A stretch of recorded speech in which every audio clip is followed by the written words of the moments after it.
ప్రార్థన చేసుకుందామండి. పరిశుద్ధుడైన పరలోకమందున్న మా కన్న తండ్రి, మీ ఘనమైన ఉన్నతమైన మహోన్నతమైన నామానికి కృతజ్ఞతాస్తుతులు స్తోత్రములు. అవును తండ్రి, గతించిన వారం నుంచి నా తండ్రి వారం పట్టుకు మీ కృపా సన్నిధులు మమ్మల్ని భద్రపరిచి కాచి కాపాడిన తండ్రి, మా ప్రయాణం అంతట్లో మా రాకపోకలందు మీ కృప చూపించినందుకు తండ్రి మీకు కృతజ్ఞతాస్తుతులు స్తోత్రాలు. అవును తండ్రి, మీ ఆలయంగా కూడుకొని నా తండ్రి, మరి సంఘం సమాజంగా కూడుకొని నా తండ్రి, మీరు మాకు ఇచ్చిన పరిశుద్ధ గ్రంథంలో నుంచి నా తండ్రి కొన్ని వాక్యాలు మేము పరిశీలిస్తుండగా నా తండ్రి, ఆత్మ సంబంధమైన సంగతులు సరిచూసుకోవడానికి మీ కృప చూపించండి నా తండ్రి. సర్వసత్యము ఉన్నది ఉన్నట్టు మరి అర్థం చేసుకోవడానికి మీ కృప చూపించమని అడుగుచున్నాము. అదేవిధంగా నా తండ్రి, మరి ప్రతి విషయం ద్వారా మీకే ఘనత మహిమ ప్రభావాలు పొందుకోమని ఈ ప్రార్థన మీ ప్రియకుమారుడు మా ప్రభువును రక్షకుడైన యేసుక్రీస్తు వారి పరిశుద్ధమైన ఇచ్చైన నామములో ప్రార్థన అడిగి వేడుకుంటున్నాను, పరలోకపు మా కన్న తండ్రి. ఆమేన్. సహోదరులందరికీ వందనాలు. మనందరి ఆత్మలో కన్నతండ్రి అయిన దేవాతి దేవునికి కృతజ్ఞతాస్తుతులు స్తోత్రములు. సహోదరులమైన మనం ఒకరికొకరు మేము చెల్లించుకోవాలండి. అదేవిధంగా మరి మన ఆత్మలో కన్నతండ్రి అయిన దేవాతి దేవునికి కృతజ్ఞతాస్తుతులు స్తోత్రములు చెల్లించాలి. ఇదేంటి అంటే మరి ఆత్మ యొక్క నియమము, పరిశుద్ధాత్మ యొక్క క్రమము అని మనము మొట్టమొదట పరిశీలన చేసుకోవాల్సిన అవసరము ఎంతైనా ఉంది. అదేవిధంగా మరి ఈరోజు మనం బైబిల్ గ్రంథంలో నుంచి నేర్చుకునేటటువంటి పాఠం ఏమిటంటే, విశ్వాస గృహమునకు చేరిన వారి ఎడలను మేలు చేయుదుము. మన పాఠం ఏంటండి? విశ్వాస గృహమునకు చేరిన వారి ఎడలను మేలు చేయుదుము అని మనం ఈరోజు మరి క్లాసు నేర్చుకుంటామండి. అయితే మొట్టమొదట గమనించాల్సింది ఏంటంటే, ఈ నేర్చుకోబోయేటటువంటి క్లాసు మరి మేము ఒక వ్యక్తిని గురించి కానీ, ఒక సంఘాన్ని గురించి కానీ, మరి ఒక సంస్థను గురించి కానీ మేము ఎవరిని ఉద్దేశించి చెప్పడం మాత్రం కాదు. మరి మాకే తెలుసు మీకు ఏమీ తెలియదు అనేటటువంటి విషయాలు మాత్రం కాదండి.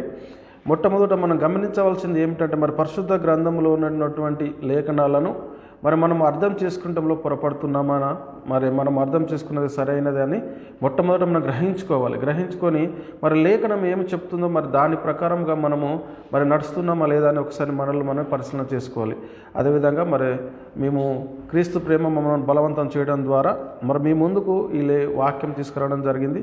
కాబట్టి అందరూ మరి దయచేసి మరి అర్థం చేసుకోవడానికి ప్రయత్నం చేయండి. మేము నమ్మము అంటే అది మరి మీ విధేయతకు మీకే మేము సర్వసత్యాన్ని చెప్పడానికి మాత్రం మరి మీ ముందుకు ఈరోజు వచ్చామని మరి తెలుసుకోగలరని క్రీస్తు ప్రేమను బట్టి మీ అందరినీ బతిలాడుకుంటున్నాను. అదేవిధంగా మరి మనము మూల వాక్యాన్ని చూసుకుంటే గలతీలకు రాసిన పత్రిక 6వ అధ్యాయం 10వ వచనం చదవండి. గలతీలకు రాసిన పత్రిక 6వ అధ్యాయం 10వ వచనం మనం పరిశీలన చేసుకుంటే సహోదరులారా, గలతీ 6:10 మనం పరిశీలన చేసుకుంటే 6వ అధ్యాయం 10వ వచనం చదవండి. 6:10 కాబట్టి చూడండి, కాబట్టి మనకు సమయము దొరికిన కొలది అందరి ఎడలను విశేషముగా విశ్వాస గృహమునకు చేరిన వారి ఎడలను మేలు చేయదు. ఇక్కడ ఏమంటుంటే, కాబట్టి మనకు సమయము దొరికిన కొలది అట. ఏంటండి? మనకు సమయము దొరికిన కొలది అందరి ఎడలను మరి విశేషముగా విశ్వాస గృహమునకు చేరిన వారి ఎడలను మేలు చేయుదుము అని లేఖనం మనకి ఇక్కడ సెలవిస్తుంది. అంటే మనకు సమయం దొరికిన కొలది మనం ఏం చేయాలంటే, విశ్వాస గృహమునకు చేరిన వారి ఎడల ఏం చేయాలంటుండండి? మనము మేలు చేయాలి. అంటే విశ్వాస గృహము అంటే ఏమిటి, మరి మేలు చేయడం అంటే ఏమిటి, మరి మనం ఎవరి ఎడల మేలు చేయాలి అనేది మనం ఈరోజు మరి క్లాసులు నేర్చుకుందాము. మరి ఏంటి అసలు విశ్వాస గృహమునకు చేరిన వారి ఎడల మేలు చేయడం అంటే ఏంటి అసలు అనేది మనం ఈరోజు క్లాసు. అంటే విశ్వాస గృహం అంటే ఏమిటి?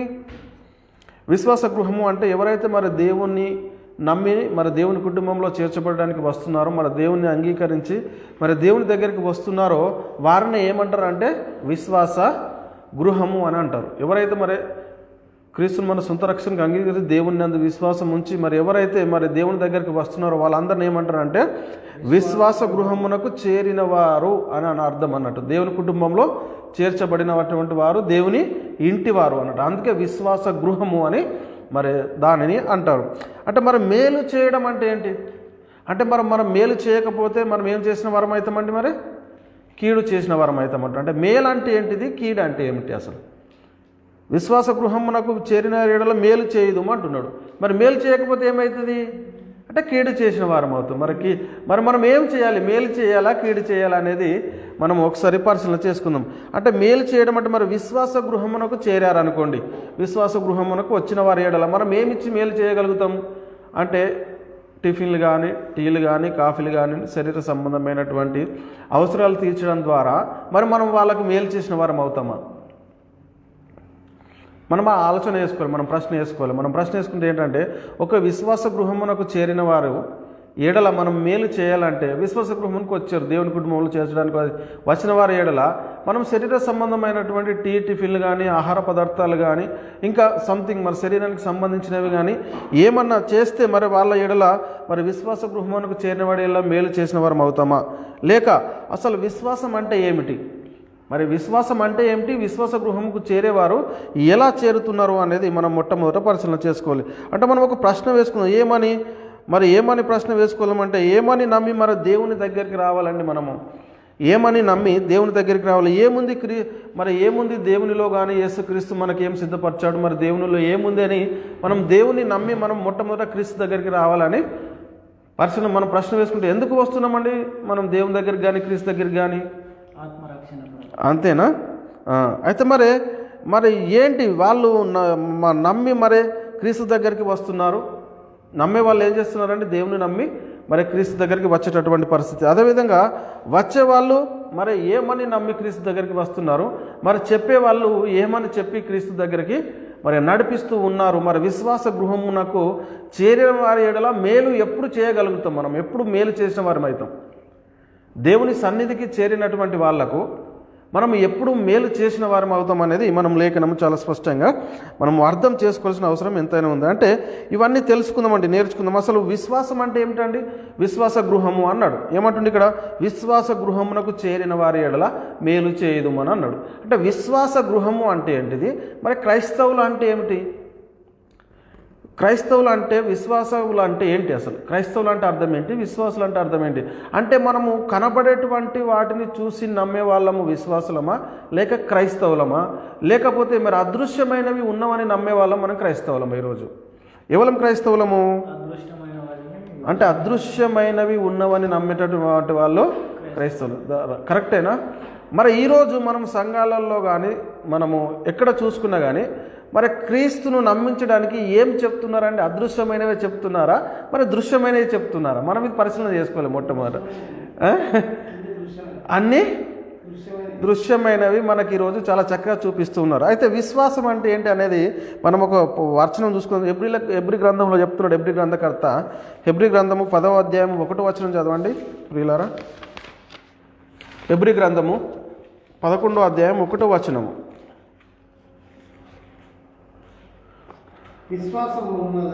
విశ్వాసం అనున్నది నిరీక్షించబడినటువంటి వాటి యొక్క నిజ స్వరూపము, అదృశ్యమైనవి ఉన్నవనుటకు రుజువులై ఉన్నవి. ఏంటి అంట? విశ్వాసం అనున్నది నిరీక్షించుతున్న వాటి యొక్క నిజ స్వరూపము, మరి అదృశ్యమైనవి ఉన్నవనుటకు రుజువు ఉన్నది. మరి మనము విశ్వాస గృహమునకు వచ్చిన వారి ఏడల మనం చెప్పేది ఏంటిదండి? ఈరోజు మనం ఏం బోధిస్తున్నామంటే, విశ్వాసం అంటే ఏంటంటే అదృశ్యమైనవి ఉన్నవనటకు రుజువులై ఉన్నవి. అంటే మనం ఏమి చెప్పాలి అంటే అదృశ్యమైనవే ఉన్నాయని చెప్పి మరి విశ్వాస గృహమునకు మనం నడిపించాలి. అయితే మరి దేవుని దగ్గరికి, క్రీస్తు దగ్గరికి వచ్చేవారు మరి క్రీస్తులో ఏముంది, మరి దేవుడు మనకు క్రీస్తు ద్వారా ఏం సిద్ధపరిచాడు అనేది మొట్టమొదట మనం పరిశీలన చేయాలండి. ఇది పరిశీలన చేస్తే దేవుడు మరి మన ఏడలో ఉంచినటువంటి ప్రేమ ఏంటిది, మరి క్రీస్తును మనకు ఎందుకు అనుగ్రహించాడు, మరి క్రీస్తులో ఉన్నది ఏమిటి? అందరూ యేసుక్రీస్తుని నమ్ముకోండి, యేసుక్రీస్తుని నమ్ముకోండి, యేసుక్రీస్తుని నమ్ముకోండి అంటున్నారు. ఈ యేసుక్రీస్తుని నమ్ముకోవడం అనేది దేని విషయంలో యేసుక్రీస్తుని నమ్ముకోవాలి? మరి ఏమి చూపిస్తున్నాం? ఈ లోక సంబంధమైనవి, ప్రకృతి సంబంధమైనవే మనం చూపించి మరి క్రీస్తు దగ్గరికి నడిపిస్తున్నామా? మరి దేవుని కుటుంబంలో ఏ విషయంలో వాళ్ళ ఎడల మనం మేలు చేసి మరి దేవుని కుటుంబంలో చేర్చుతున్నాం అనేది మనం మొట్టమొదట చాలా ఇంపార్టెంట్గా మనము ఇదేంటంటే గ్రహించుకోవాలంటే, అపవాది ఏం చేస్తున్నాడంటే మనల్ని దేవుని కుమారులు కాకుండా వాడు మోసం చేస్తూ ఉన్నాడండి. అంటే వాక్యానికి విరుద్ధంగా వారు ప్రేరేపిస్తూ మరి అనేక మందిని మరి నరకంలోనికి నడిపించినటువంటి పరిస్థితి ఉంది. కాబట్టి మనం చాలా జాగ్రత్తగా పరిశీలన చేసి అసలు మనకు విశ్వాసము కలగాలి అంటే, మనకు నిత్య జీవము పొందాలి అని అనుకుంటే అసలు మరి ఎవరి గూర్చి వినాలి, ఎవరిని గూర్చి మాట వింటే మనకు విశ్వాసం కలుగుద్ది? అసలు విశ్వాసము ఎవరిలో ఉన్నది? అసలు విశ్వాసం అంటే ఏంటి? అసలు అంటే అదృశ్యమనేవి ఉన్నవంటే రుజులై మనం అనుకున్నాం. మరి ఎవరి మాట వినడం ద్వారా మనకు ఆ విశ్వాసం కలుగుద్ది? చూడండి, రోమిలకు రాసిన పత్రిక 10వ అధ్యాయం 17వ వచనం చదవండి. కాగా వినుట వలన విశ్వాసం కలుగును, వినుట క్రీస్తు గూర్చిన మాట వలన కలుగును అని అక్కడ లేఖనం మనకు. రోమా 10వ అధ్యాయము 17వ వచనం అండి. రోమిలకు రాసిన పత్రిక కాగా వినుట వలన విశ్వాసం కలుగును, వినుట క్రీస్తును గూర్చిన మాట వలన కలుగును. ఓకే అండి, ఏంటండి? కాగా వినుట ద్వారా విశ్వాసం కలుగును, వినుట క్రీస్తును గూర్చిన మాట వలన కలుగును. మరి మనము ఆ క్రీస్తుని గురించిన మాటే చెప్తున్నామా, లేకపోతే ప్రకృతి సంబంధమైనవి, లోక సంబంధమైనవి, ఈ లోక సంబంధమైన వాటికి చెప్తున్నామా? లేక చాలామంది వేటిని గురించి చెప్తున్నారంటే క్రైస్తవులకు ఈరోజు చాలామంది వేటి గురించి చెప్తున్నారంటే దావీదు గురించి చెప్తా ఉన్నారు, మోషే గురించి చెప్తా ఉన్నారు, సొలొమోను గురించి చెప్తా ఉన్నారు, ఏసియా గురించి చెప్తా ఉన్నారు, ఇర్మియా గురించి చెప్తా ఉన్నారు. ఇంకా పాత నిబంధనలో ఉన్న ఆశీర్వాదాలను ఏవైతే ఇశ్రాయేలీయులకు ఇచ్చిరో అవన్నీ మీకు ఇస్తారని చెప్తా ఉన్నారు. మరి వీటిని చెప్పడం ద్వారా విశ్వాస గృహమునకు వచ్చిన వారి ఎడల మనము మేలు చేసిన వారి అవుతామా కాదా అనేది దయచేసి బోధిస్తున్నటువంటి మనము చాలా పరిశీలన చేసుకోవాలి. అంటే ఏంటంటే బోధకులైనటువంటి వారికి మరీ కఠినమైన తీర్పు ఉందని లేఖనం చెప్తుంది. కాబట్టి మరి విశ్వాస గృహమునకు వచ్చిన వారి ఎడల మనం మేలు చెయ్యాలి అని అంటే ఇవి చెప్పడం ద్వారానే వారికి మేలు చేయడం అవుతామా? వినుట ఎవరి గురించి వినాలని లేఖనం చెప్తుంది? విశ్వాస గృహములకు చేరిన వాళ్ళు మేలు చేయాలంటే వినుట ద్వారా విశ్వాసం కలుగును, వినుట క్రీస్తును గూర్చిన మాట వలన కలుగును. కానీ మరి దావీదు గురించి కానీ, సొలొమోను గురించి కానీ, మరి యెఫ్తా గురించి కానీ, దలీలా గురించి కానీ, ఇర్మియా, యేషయా, మనం పాత నిబంధనలో ఉన్న ఆశీర్వాదాలన్నీ మరి ఈరోజు క్రైస్తవులకు అత్తయని చెప్పడం ద్వారా వారి ఏడల మనం ఏమన్నా మేలు చేసిన వారం అవుతామా? ఏంటండి? లేఖనాలని మనం చాలా జాగ్రత్తగా పరిశీలన చేసుకోవాలి. ఏంటి అంటే చాలా ఇంపార్టెంట్ సబ్జెక్ట్ ఇది. అంటే మన విశ్వాసం అంటే ఏంటి? అసలు మనము విశ్వాస గృహానికి వస్తున్నాం, సరే దేవుణ్ణి నమ్ముతున్నాము, క్రీస్తును మన సొంత రక్షణకు అంగీకరిస్తున్నటువంటి మనము అసలు మన విశ్వాసానికి తగ్గ ఫలం ఏమిటి అనేది మనకు తెలియకపోతే మనము నమ్ముకొని కూడా వ్యర్థమే. మరి కాబట్టి మరి వచ్చిన వారి ఎడల మనం ఏం మేలు చేయాలి అనేది మనం మొట్టమొదటి అసలు విశ్వాస గృహానికి వస్తున్నటువంటి వారి ఎడల ఏం చెప్తే మనం మేలు చేసిన వారం అవుతాం ఈరోజు. ఏంటండి? మరి చాలామంది వీటిని గురించే చెప్తూ ఉన్నారండి, వీటిని గురించి చెప్తున్నారు. నమ్మే వాళ్ళు ఏం చేస్తున్నారండి? అవి ఉన్నాయనే నమ్మి మరి క్రీస్తుని దగ్గరికి రావడం జరుగుతుంది. చూడండి, అపవాదిగాడు ఏదైతే కావాలో దానిని ప్రకటింపకుండా ఏదైతే మనకు అవసరం లేదో దానిని మన ముందుకు ఈరోజు తీసుకొస్తున్నాడండి. అది మనము చాలా మెలకువగా చూడండి, ఎంత మెలకువగా మనము ఉంటే కను రెప్పపాటు సమయంలో మాయం చేసేటటువంటి పరిస్థితి. అంటే మనము మెలకువగా ఉండాలి. అంత మెలకువగా ఉంటేనే మరి మనకు అంటే మరి ఈ క్రీస్తును గురించిన మాట మనకు బైబిల్ గ్రంథంలో ఎక్కడి నుంచి ఎక్కడి వరకు ఉన్నదండి? మరి క్రీస్తు చేసే ముఖ్యమైన మూలరాయి ఉండగా మరి అపోస్తుల ప్రవక్తలు వేసిన పునాది ఏదైతే ఉందో అంటే అపోస్తుల కార్యముల నుంచి ప్రకటన గ్రంథం వరకు ఇది ఈరోజు క్రైస్తవులకు ఇవ్వబడినటువంటి చట్టము. మరి పాత నిబంధన ఏంటి అంటే యుగాంతమందున్న మనకు అంటే దుష్టాంతాలుగా వారికి సంభవించినాయి, యుగాంతమందున్న మనకు అవి బుద్ధి కలగడానికి మన దేవుడు బైబిల్ గ్రంథంలో రాయించినట్టుగా మనకు లేఖనంలో చాలా స్పష్టంగా అర్థమవుతుంది. అది ఎందుకు అనంటే మనము చూసుకున్నాం కదండి, 1 కొరింథీయులకు రాసిన పత్రిక 10వ అధ్యాయము మనం 11వ వచనంలో కూడా మనకు అక్కడ ఉంటుంది. అంటే మనం ఎందుకు అంటే దుష్టాంతాలుగా వారికి యుగాంతమందున మనకు బుద్ధి కలగడానికి, అంతే తప్ప మరి వాటిని మూలవాక్యాలు కానీ వాటిని క్రైస్తవులకు బోధించడం ద్వారా మనం విశ్వాస గృహంలోకి చేరిన వారి ఎడల ఎంత మాత్రమును మనము మేలు చేసిన వారము అవుతామంటే కాము. అసలు మరి క్రీస్తు వల్ల క్రీస్తు యేసులో ఏముందని నమ్మి మరి క్రీస్తు దగ్గరికి వస్తున్నామండి. చాలామంది క్రీస్తును నమ్మిస్తున్నారండి. ఏమని చెప్పి నమ్మిస్తున్నారు అంటే, మీరు మా క్రీస్తుని నమ్ముకోండి, క్రీస్తుని నమ్ముకుంటే మీకు రోగాలు ఉన్నాయి పోతాయి, మీ ఆరోగ్యము చాలా మంచిగా అవుతుంది. ఒకవేళ మీకు పిల్లలు లేరా, పిల్లలు పుడతారు. ఒకవేళ మీ పిల్లలకు పెళ్ళిళ్ళు అవుతలేవా, పెళ్ళిళ్ళు అవుతాయి. మీరు ఆర్థికంగా మరి మీరు స్తోమత మరి ఆర్థికంగా అంటే మీరు పేదరికంలో ఉన్నారా, మరి క్రీస్తుని నమ్ముకుంటే మీకు ఏంటంటే డబ్బు ధనము వస్తాయి. ఇంకా మీరు ఇండ్లు కట్టచ్చు, తోటలు కొనచ్చు, ఇంకా సంథింగ్ కార్లు కానీ బంగ్లాలు కానీ ఇంకా బైకులు కానీ ఇవన్నిటినీ ఎవరిస్తారండి? యేసుక్రీస్తు ఇస్తాడని చెప్తా ఉన్నారు. ఓకే, వీటిని చెప్పి మరి విశ్వాస గృహమునకు నడిపిస్తూ ఉన్నారు.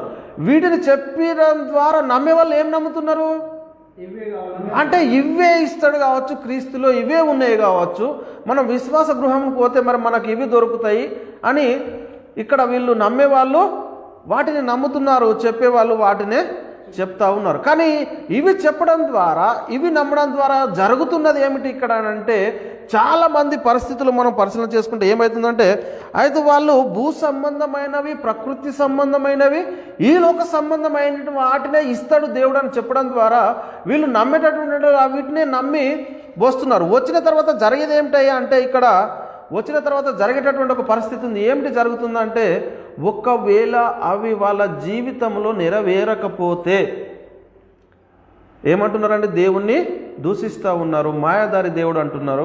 మరి మాకు అయ్యగారు చెప్పే టైంలోనేమో మాకు ఇవన్నీ వస్తాయని చెప్పిండు, కానీ మరి మా జీవితంలో అవి జరుగుతలేవు. ఈరోజు ఏంటండి, మమ్మల్ని మేము క్రీస్తు నమ్ముకుంటే మీకు ఇవన్నీ వస్తాయి ఏంటి, ఈ లోక సంబంధమైనవి, ప్రకృతి సంబంధమైనవి, భూ సంబంధమైనవి, అంటే శరీర సంబంధమైనవి, ఈ శరీరానికి ఏం కావాలో అవి ఇండ్లు, బంగ్లాలు, కార్లు, ధనము ఇవన్నీ మరి ఇస్తాడు అని చెప్పినటువంటి ఆ అయ్యగారు మాకు చెప్పిండండి, ఆ పాస్టర్ గారు మాకు చెప్పిండండి, కానీ మాకు జరుగుతలేవంటే దేవుడు విక్రించబడుతుంది. అంటే దేవుని నామానికి వీళ్ళ ద్వారా ఏమవుతుందంటే దూషణ, అవమానం అనేది జరుగుతూ ఉన్నది. మనం మొట్టమొదట గమనించుకోవాలి, అసలు దేవుని దగ్గరికి కానీ యేసుక్రీస్తు దగ్గరికి కానీ వచ్చేటటువంటి వాళ్ళ విశ్వాస గృహమునకు చేరేటటువంటి వాళ్లకు మనం ఏమి బోధిస్తున్నాం ఈరోజు ఏంటండి, ఆత్మ యొక్క నియమాన్నే బోధిస్తున్నామా, ఈ లోక సంబంధం, ఈ ప్రకృతి సంబంధమైనవి ఏంటండి, శరీరాశ, నేత్రాశ, జీవటం ఎవరి వల్ల కలిగినవి? తండ్రి వల్ల కలిగినవేనా? కావు అండి, ఇవి తండ్రి వల్ల కలిగినవి కావు. ఎవడైతే ఈ లోకాన్ని ప్రేమిస్తాడో వారు దేవునికి శత్రువు అవుతాడని లేఖనాలు మనకు చెలవిస్తూ ఉంది. కాబట్టి మరి వీటినే చెప్తూ ఉన్నారు. వీటిని నమ్మడం ద్వారా వీళ్ళ జీవితంలో జరగకపోతే మాయదారి దేవుడు ఏం దేవుడు అండి అని మరి దేవుని ఘనమైన నామాన్ని దూషించేటటువంటి పరిస్థితి ఈరోజు ఇలా చెప్పి విశ్వాస గృహమునకు చేర్చబడేటటువంటి వాళ్ళ ద్వారా మరి దేవుని నామానికి మరి అక్కడ దూషణ పలకలగడం జరుగుతుంది. కాబట్టి దయచేసి మనము విశ్వాస గృహమునకు చేరిన వారి ఎడలను నువ్వు మేలు చేయకపోయినా పర్లేదు, కానీ కీడు మాత్రము చేయదు. అంటే నీకు ఆత్మ యొక్క నియమము ఏముందో నువ్వు దానినే ప్రకటించు, కానీ మరి వ్యర్థమైనవి, ఈ లోక సంబంధవి, ప్రకృతి సంబంధమైనవి, అంటే నశించిపోయేటివి, క్షేమైపోయేటివి నువ్వు చెప్పడం ద్వారా వాళ్ళ జీవితంలో అవి జరగకపోతే మరి దేవుని నామానికే దూషణ వచ్చేటటువంటి పరిస్థితి. అసలు దేవుణ్ణి ఎందుకు నమ్ముకోవాలి, క్రీస్తుని ఎందుకు నమ్ముకోవాలని మనకు అర్థం కాని గలిబిలి పరిస్థితుల్లో ఈరోజు అనేక మంది సంఘాలలో ప్రకటిస్తున్నట్టుగా మనకు అర్థమవుతుంది. కాబట్టి అందుకే మనము లేఖనాలను చాలా జాగ్రత్తగా పరిశీలన చేసుకోవాల్సిన అవసరం ఉంది. అందుకే అపోస్తలుడైన పౌలు చెప్తున్నటువంటి మాట ఏమంటే, మేము దృశ్యమైన వాటిని చూడక మరి అదృశ్యమైన వాటిని నిదానించి చూచుచున్నాము అంటున్నాడు. మరి పౌలు ఏం చెప్తున్నాడు? అపోస్తలు మనకు అయితే దేవుని తండ్రి అయిన దేవుని ద్వారాను, యేసుక్రీస్తు ద్వారాను, పరిశుద్ధాత్ముని ద్వారాను, అపోస్తుల ద్వారా సంఘానికి చెప్పబడుతున్నటువంటి మాటలు ఇక్కడ మనకు యేసుక్రీస్తు బోధ, అపోస్తులు చెప్తున్నటువంటి ఆ బోధ ఏమిటి అని అంటే, మేము దృశ్యమైన వాటిని చూడక అదృశ్యమైన వాటినే నిదానించి చూచుచున్నాము అంటున్నారు. మరి ఈరోజు సంఘాల్లో బోధ చేస్తున్న వాళ్ళు దృశ్యమైన వాటిని చెప్తున్నారా, అదృశ్యమైన వాటిని చెప్తున్నారా? చూడండి పౌలు ఏమంటుండో, 2 కొరింథీయులకు రాసిన పత్రిక 4వ అధ్యాయం 17వ వచనం చదవండి ఒకసారి. 2 కొరింథీయులకు రాసిన పత్రిక 4వ అధ్యాయం 17వ వచనం చదవండి. మేము దృశ్యమైన వాటిని చూడక అదృశ్యమైన వాటినే నిదానించి చూచినవి. అంటే అపోస్తుల గురి ఏంటిదండి? దృశ్యమైనవా?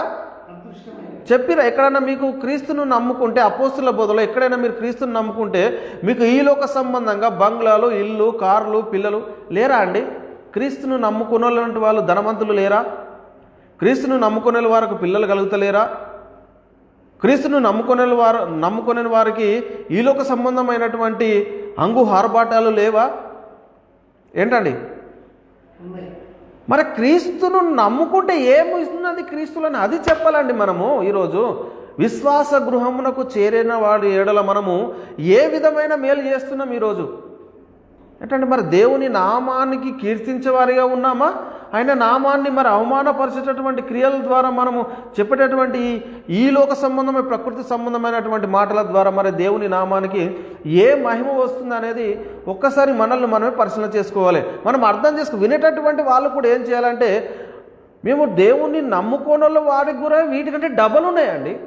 కోటీశ్వరులు ఉన్నారు చాలామంది. మరి వాళ్ళు నమ్ముకోలేరు, వాళ్ళకి ఎలా ఉన్నాయి, మేము నమ్ముకుంటే మాకు అవి ఎలా వస్తాయి అనేది ఒక ప్రశ్న విశ్వాసులలో కూడా రావాలి అండి. మొట్టమొదట అది రావాలి. అది వస్తేనే మరి వీళ్ళు చెప్పేది ఏంటిది, మరి మా విశ్వాసానికి తగినటువంటి ఫలమేనా ఇది కాదా అనేది మనం అర్థం చేసుకోవాలి. కానీ ఏదో కన్ను మూసుకొని పోయినట్టుగా పోతే మాత్రము మనము ఆ కన్ను మూసుకున్నట్టుగానే ఎక్కడికి చేరుతామనేది మనకు తెలుసా అండి? ఎక్కడికంటే కన్ను రెప్పపాటు సమయంలో మనం పాతాళానికి వెళ్ళేటటువంటి పరిస్థితి. కాబట్టి దయచేసి మనము వాక్యాన్ని చెప్తున్నటువంటి మనము మరి వింటున్నటువంటి సహోదరులు కూడా వాక్యాన్ని చాలా జాగ్రత్తగా పరిశీలన చేయాలి. పరిశుద్ధ లేఖనము ఏం చెప్తుంది అనేది మనకు అర్థం కాకపోతే మన విశ్వాసమే ఏంటండి వ్యర్థమండి. కాబట్టి మనం ఏం చేయాలంటే, ఇంకేమంటున్నాడంటే, మనకు దేవుడు సిద్ధపరిచినటువంటి ఆ మహిమ ఏంటంటే కంటికి కనబడది, చెవికి వినబడది, మనిషి హృదయంకు గోచరం కాలేదు. మనకైతే దేవుడు తన ఆత్మ ద్వారా ప్రతి పరలోక సంబంధమైనటువంటి ప్రతి ఆశీర్వాదాన్ని మనకు బయలుపరిచి ఉన్నాడండి. మనకు ఆత్మ సంబంధమైన ప్రతి ఆశీర్వాదాన్ని మనకు బయలుపరిచి ఉన్నాడు. కాబట్టి అసలు మరి యేసుక్రీస్తు దగ్గరికి వస్తే, మనం దేవుణ్ణి నమ్ముకుంటే మనకేం వస్తుంది, ఏమి దొరుకుతుంది? మెయిన్ దేవుని దగ్గరికి వచ్చినటువంటి మనము, క్రీస్తుని విశ్వసించినటువంటి మనము దేవునిలో మరి క్రీస్తులో ఏమున్నది అయ్యా అని మనం ఒకసారి పరిశీలన చేసుకుంటే, యోహాను సువార్త 17వ అధ్యాయము 3వ వచనం చదవండి. యోహాను సువార్త 17వ అధ్యాయము 3వ వచనం అండి. యోహాను సువార్త 17వ అధ్యాయం 3వ వచనము.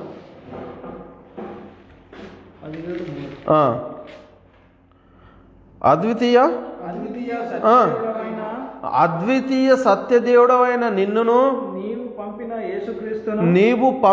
యేసుక్రీస్తును ఎరుగుటే నిత్య జీవము. ఏముందండి యేసుక్రీస్తుని ఎరిగితే? నిత్య జీవము. మరి ఈరోజు మనము విశ్వాస గృహమునకు వచ్చిన వారి ఎడల అదే చెప్తున్నామా? ఏంటండి? ఏం చెప్తే మనం మేలు చెప్తున్నాం? మరి అద్వితీయ సత్యదేవుడైన నిన్ను అంటే తండ్రి వంటి వాడు ఇంకోడు ఎవరు లేరు. మరి అలాంటి అద్వితీయ దేవుణ్ణి మనం ఎరగాలి. ఆ తర్వాత దేవుని తర్వాత ఎవరిని ఎరగాలట? అద్వితీయ సత్యుడైన నిన్నును తండ్రి నువ్వు పంపిన యేసుక్రీస్తును ఎరుగుటమే. అంటే యేసుక్రీస్తును ఎరగడం అంటే, యేసుక్రీస్తును నమ్ముకోవడం అంటే ఏంటండి? ఈరోజు నిత్య జీవము. యేసుక్రీస్తును నమ్ముకోవడం దేనికోసం అంటే, మనకు నిత్య జీవము పొందుకోవడం కోసం ఈరోజు దేవుని దగ్గరికి కానీ యేసుక్రీస్తు దగ్గరికి కానీ మనం రావాలి. అలాంటి వచ్చినటువంటి మరి మనకు యేసుక్రీస్తుని గురించి చెప్పడం ద్వారా, ఆయన గురించి వినడం ద్వారా మనము నిత్య జీవం పొందుకుంటాము. మరి విశ్వాస గృహమునకు వచ్చిన వారి ఎడల మేలు చేసిన వారం అవుతాం. మరి ఈరోజు జరుగుతున్నది ఏంటయ్యా? మరి అదే చెప్తున్నారా? చాలామంది లోక సంబంధమైనవి, ప్రకృతి సంబంధమైనవి, పాత నిబంధనల్లో కథలుగా చెప్పుకుంటూ మరి వారి విశ్వాసాన్ని భ్రష్టత్వం పట్టించేటటువంటి పరిస్థితి. కాబట్టి మరి విశ్వాసులు ఎలా ఉన్నారు, బోధించేవారు ఎలా ఉన్నారు? ఇద్దరి గురించి మనం పరిశీలన చేసుకోవాలి. బోధించేవారు ఏం బోధిస్తున్నారు? మరి దేవుణ్ణి నమ్ముకుంటే, క్రీస్తుని నమ్ముకుంటే నాకు ఏముందని బోధిస్తున్నారు? మరి వాళ్ళు చెప్పేటివి ఈ లోక సంబంధమైన వాళ్ళకు ఉన్నాయా లేవా అనేది మనం మొట్టమొదట గ్రహించుకోవాలి. ఈ లోక సంబంధులకు లేనిది మనకు క్రీస్తు ద్వారా దయచేసేటటువంటిది ఏమిటి అనేది విశ్వాసంలో మనలో కూడా ఆలోచన అనేది రావాలి అండి, రావాలి.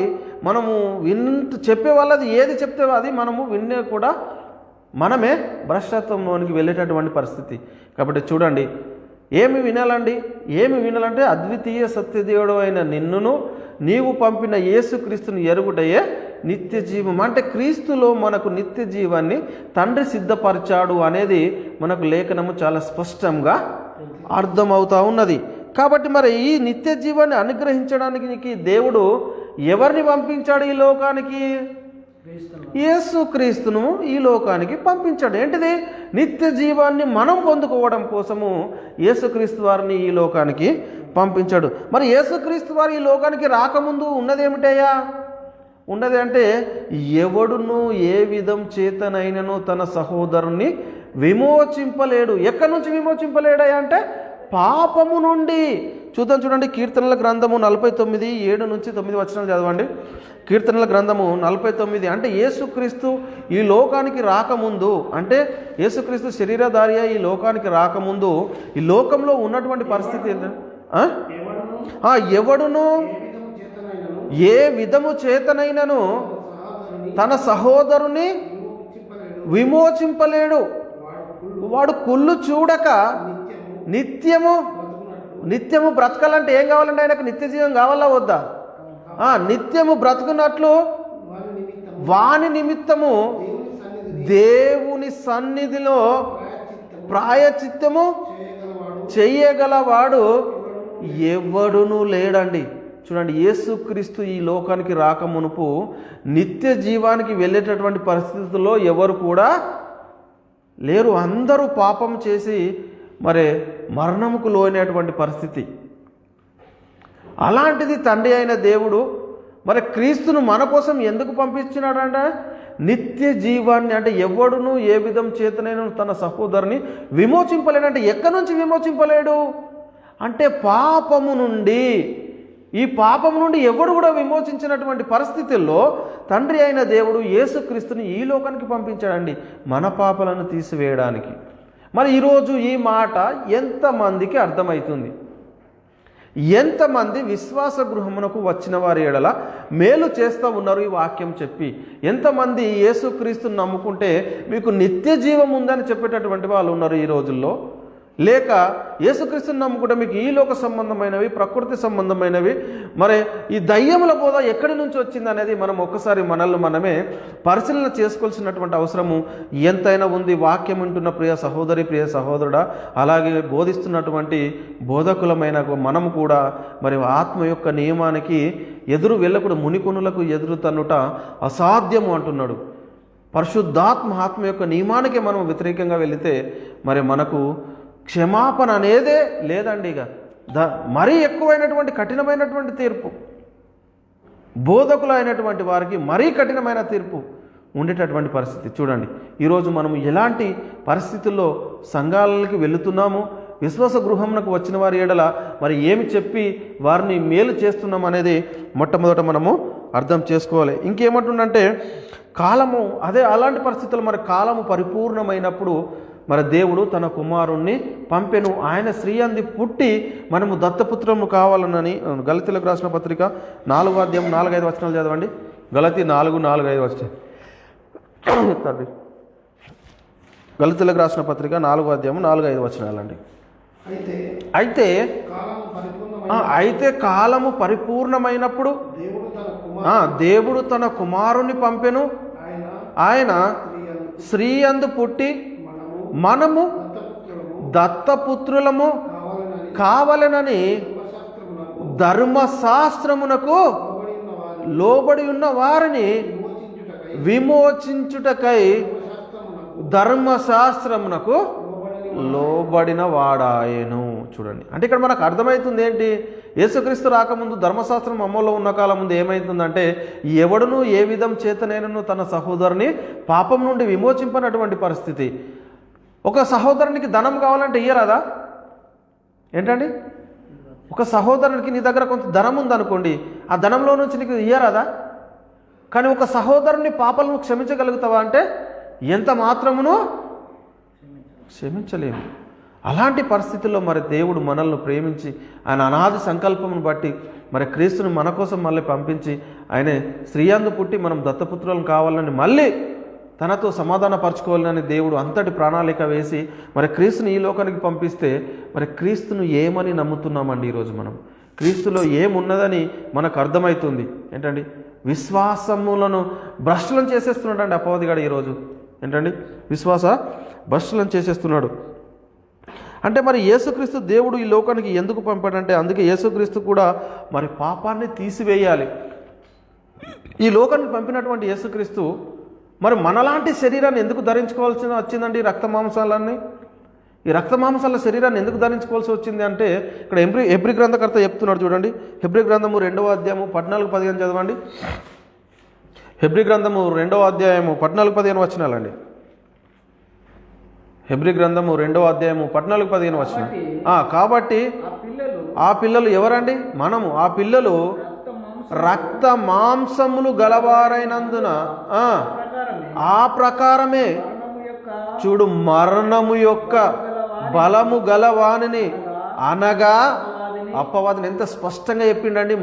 మరణము యొక్క బలము గలవానిని అనగా అపవాదిని మరణము ద్వారా నశింపజేయుటకు జీవిత కాలమంతయు చూడండి మరణ భయము చేత దాస్యమునకు లోబడిన వారిని విడిపించుటకును ఆయన కూడా రక్త మాంసములలో పాలివాడండి. ఎందుకండి? నరకం యుగ యుగాలు అగ్నిలో కాలేటటువంటి పరిస్థితుల్లో ఉన్నటువంటి మనలను తండ్రి అయిన దేవుడు ఏం చేసిండండి?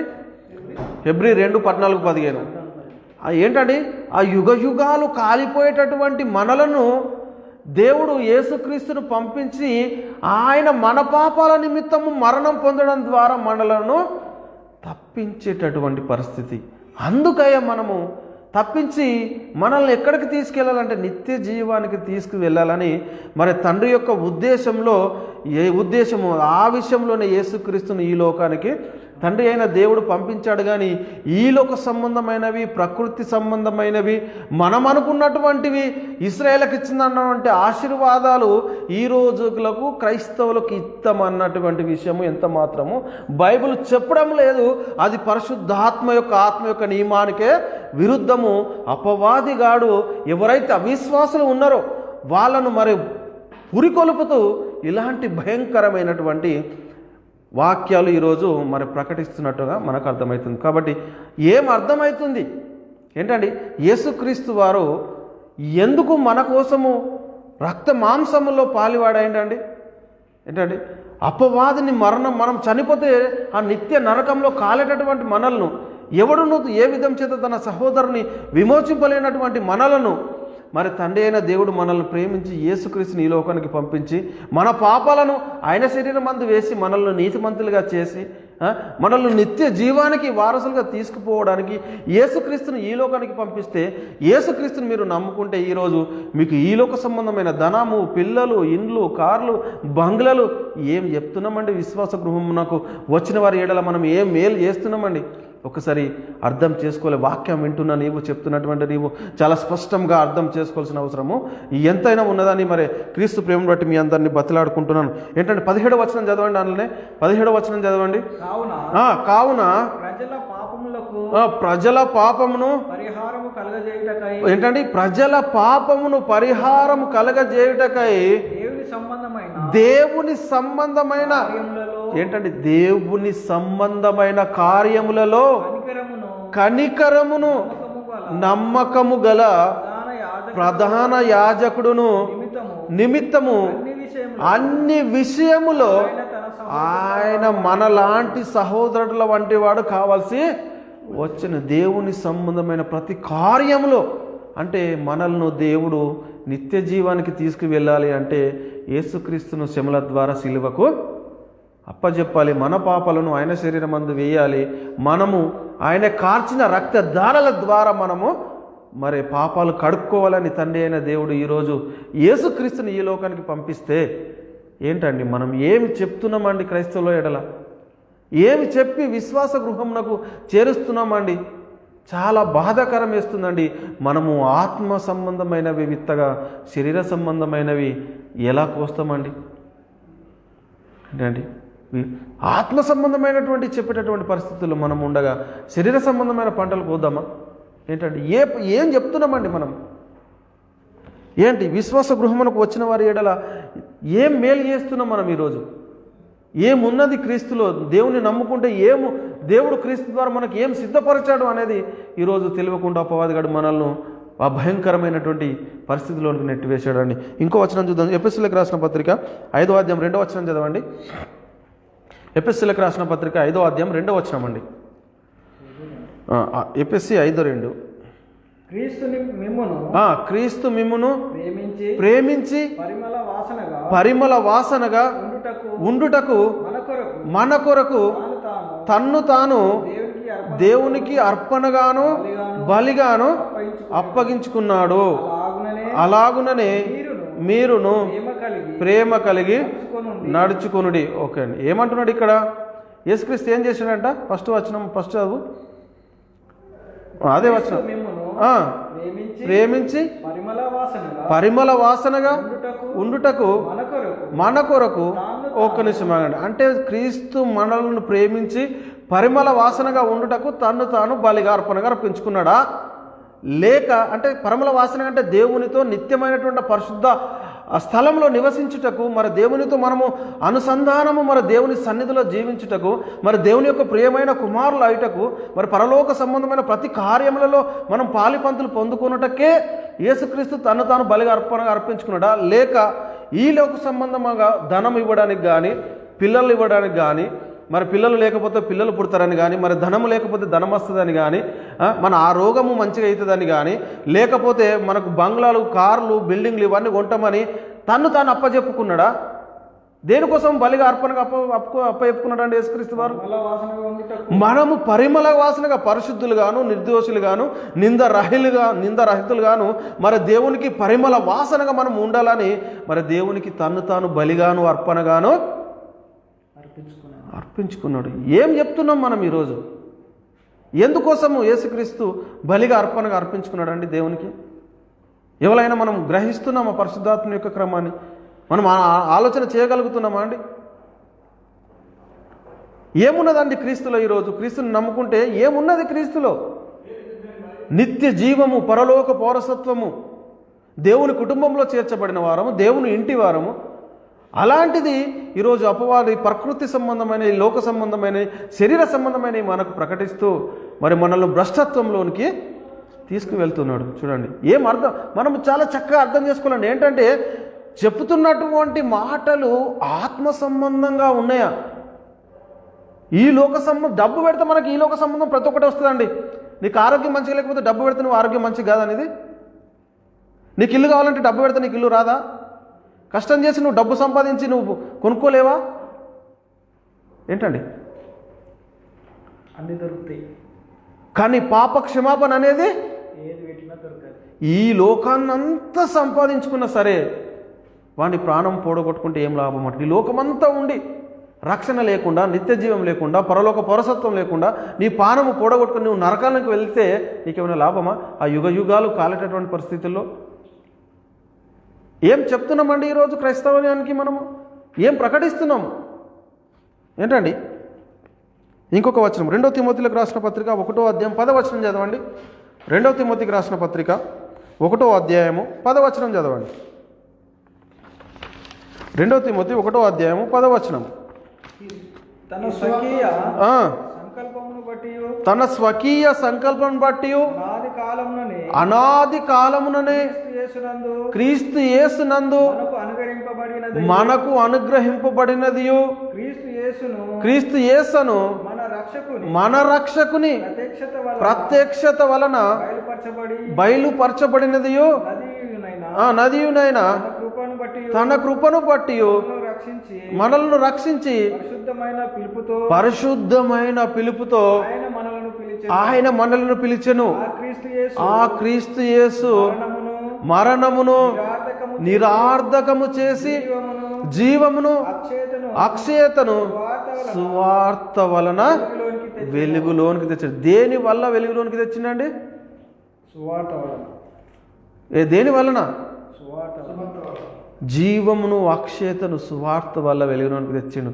ఈరోజు మనము ఏం ప్రకటిస్తున్నాం? మరి సువార్తను ప్రకటిస్తున్నామా? ఏంటండి సువార్త చెప్తున్నామా అండి? ఏదండి సువార్త? యేసుక్రీస్తు మరణ పునరుత్థానాలనే ప్రకటించడమే ఈరోజు.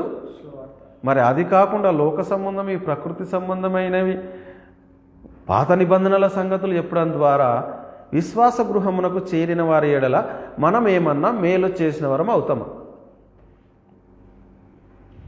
ఏంటండి కీడు చేస్తున్నామండి. మరీ వాళ్ళను నరకంలోనికి నడిపించేటటువంటి వారిగా ఉన్నాం. కాబట్టి మనం ఎలాంటి పరిస్థితుల్లో ఉన్నాము అనేది ఒకసారి మనల్ని మనమే పరిశీలన చేసుకోవాలి. మరి ఎవరైతే సువార్తకు లోబడతారో వాళ్ళ పరిస్థితి ఏంటండి? ఎవరైతే మరి సువార్తకు లోబడతారో వాళ్ళ పరిస్థితి ఏంటట? ఎఫెసీయులకు రాసిన పత్రిక 2వ అధ్యాయం 7వ వచనం చదవండి ప్రియులారా. ఎఫెసీయులకు రాసిన పత్రిక 2వ అధ్యాయం. ఎవరైతే మరి దేవుడు తన సొంత కుమారుణ్ణి నా పాపాల నిమిత్తం ఈ లోకానికి పంపించాడు, మరి యేసుక్రీస్తుని నమ్ముకుంటే నాకు పరలోక పౌరసత్వము నిత్య జీవం అని నమ్మి విశ్వసించి ఎవరైతే క్రీస్తుని వెంబడిస్తారో, ఎఫెసీయులకు రాసిన పత్రిక 2వ అధ్యాయం 7వ వచనం.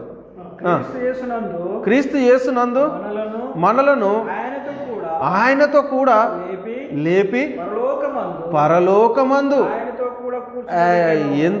ఎందుకు లేపిండండి? మనము యేసుక్రీస్తులోనికి మనము బాప్తిసం తీసుకోవడం ద్వారా, ఆయన మరణం యొక్క సాదృశ్యంలో మనం పాలు పంపులు పొందడం ద్వారా ఆయనతో కూడా లేపి పరలోకమందు ఎక్కడ కూర్చుండబెట్టాడండి? యేసుక్రీస్తులోనికి మనం బాప్తిసం తీసుకుంటే మనల్ని ఎక్కడ కూర్చోబెడుతున్నాడండి?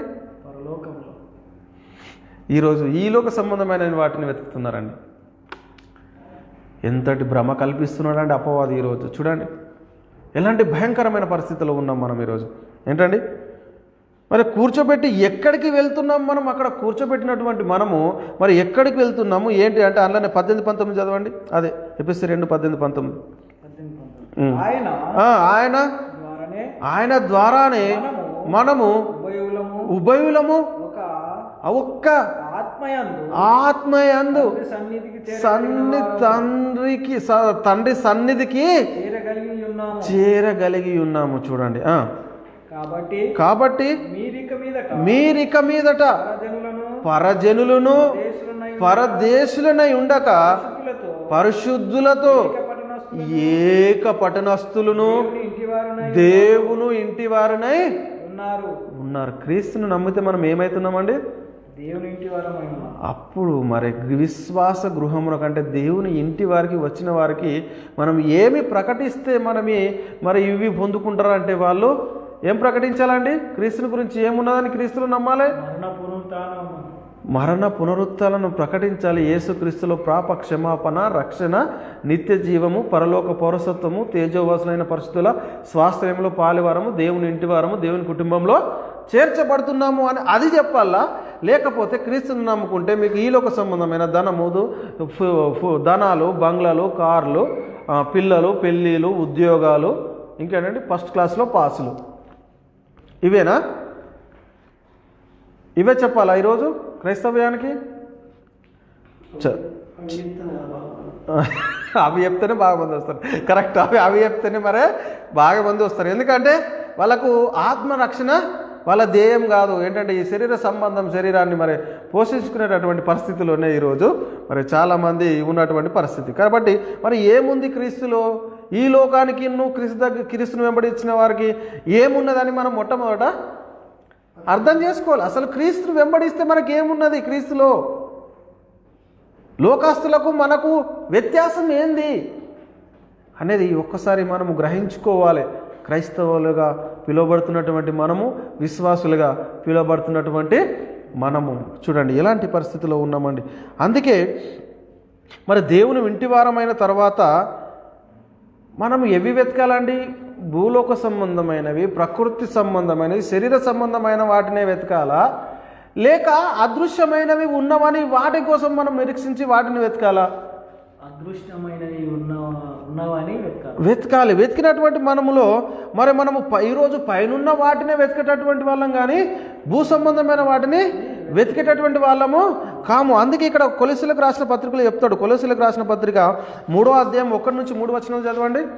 కొలొస్సీయులకు రాసిన పత్రిక 3వ అధ్యాయం 1 నుంచి 3 వచనాలండి.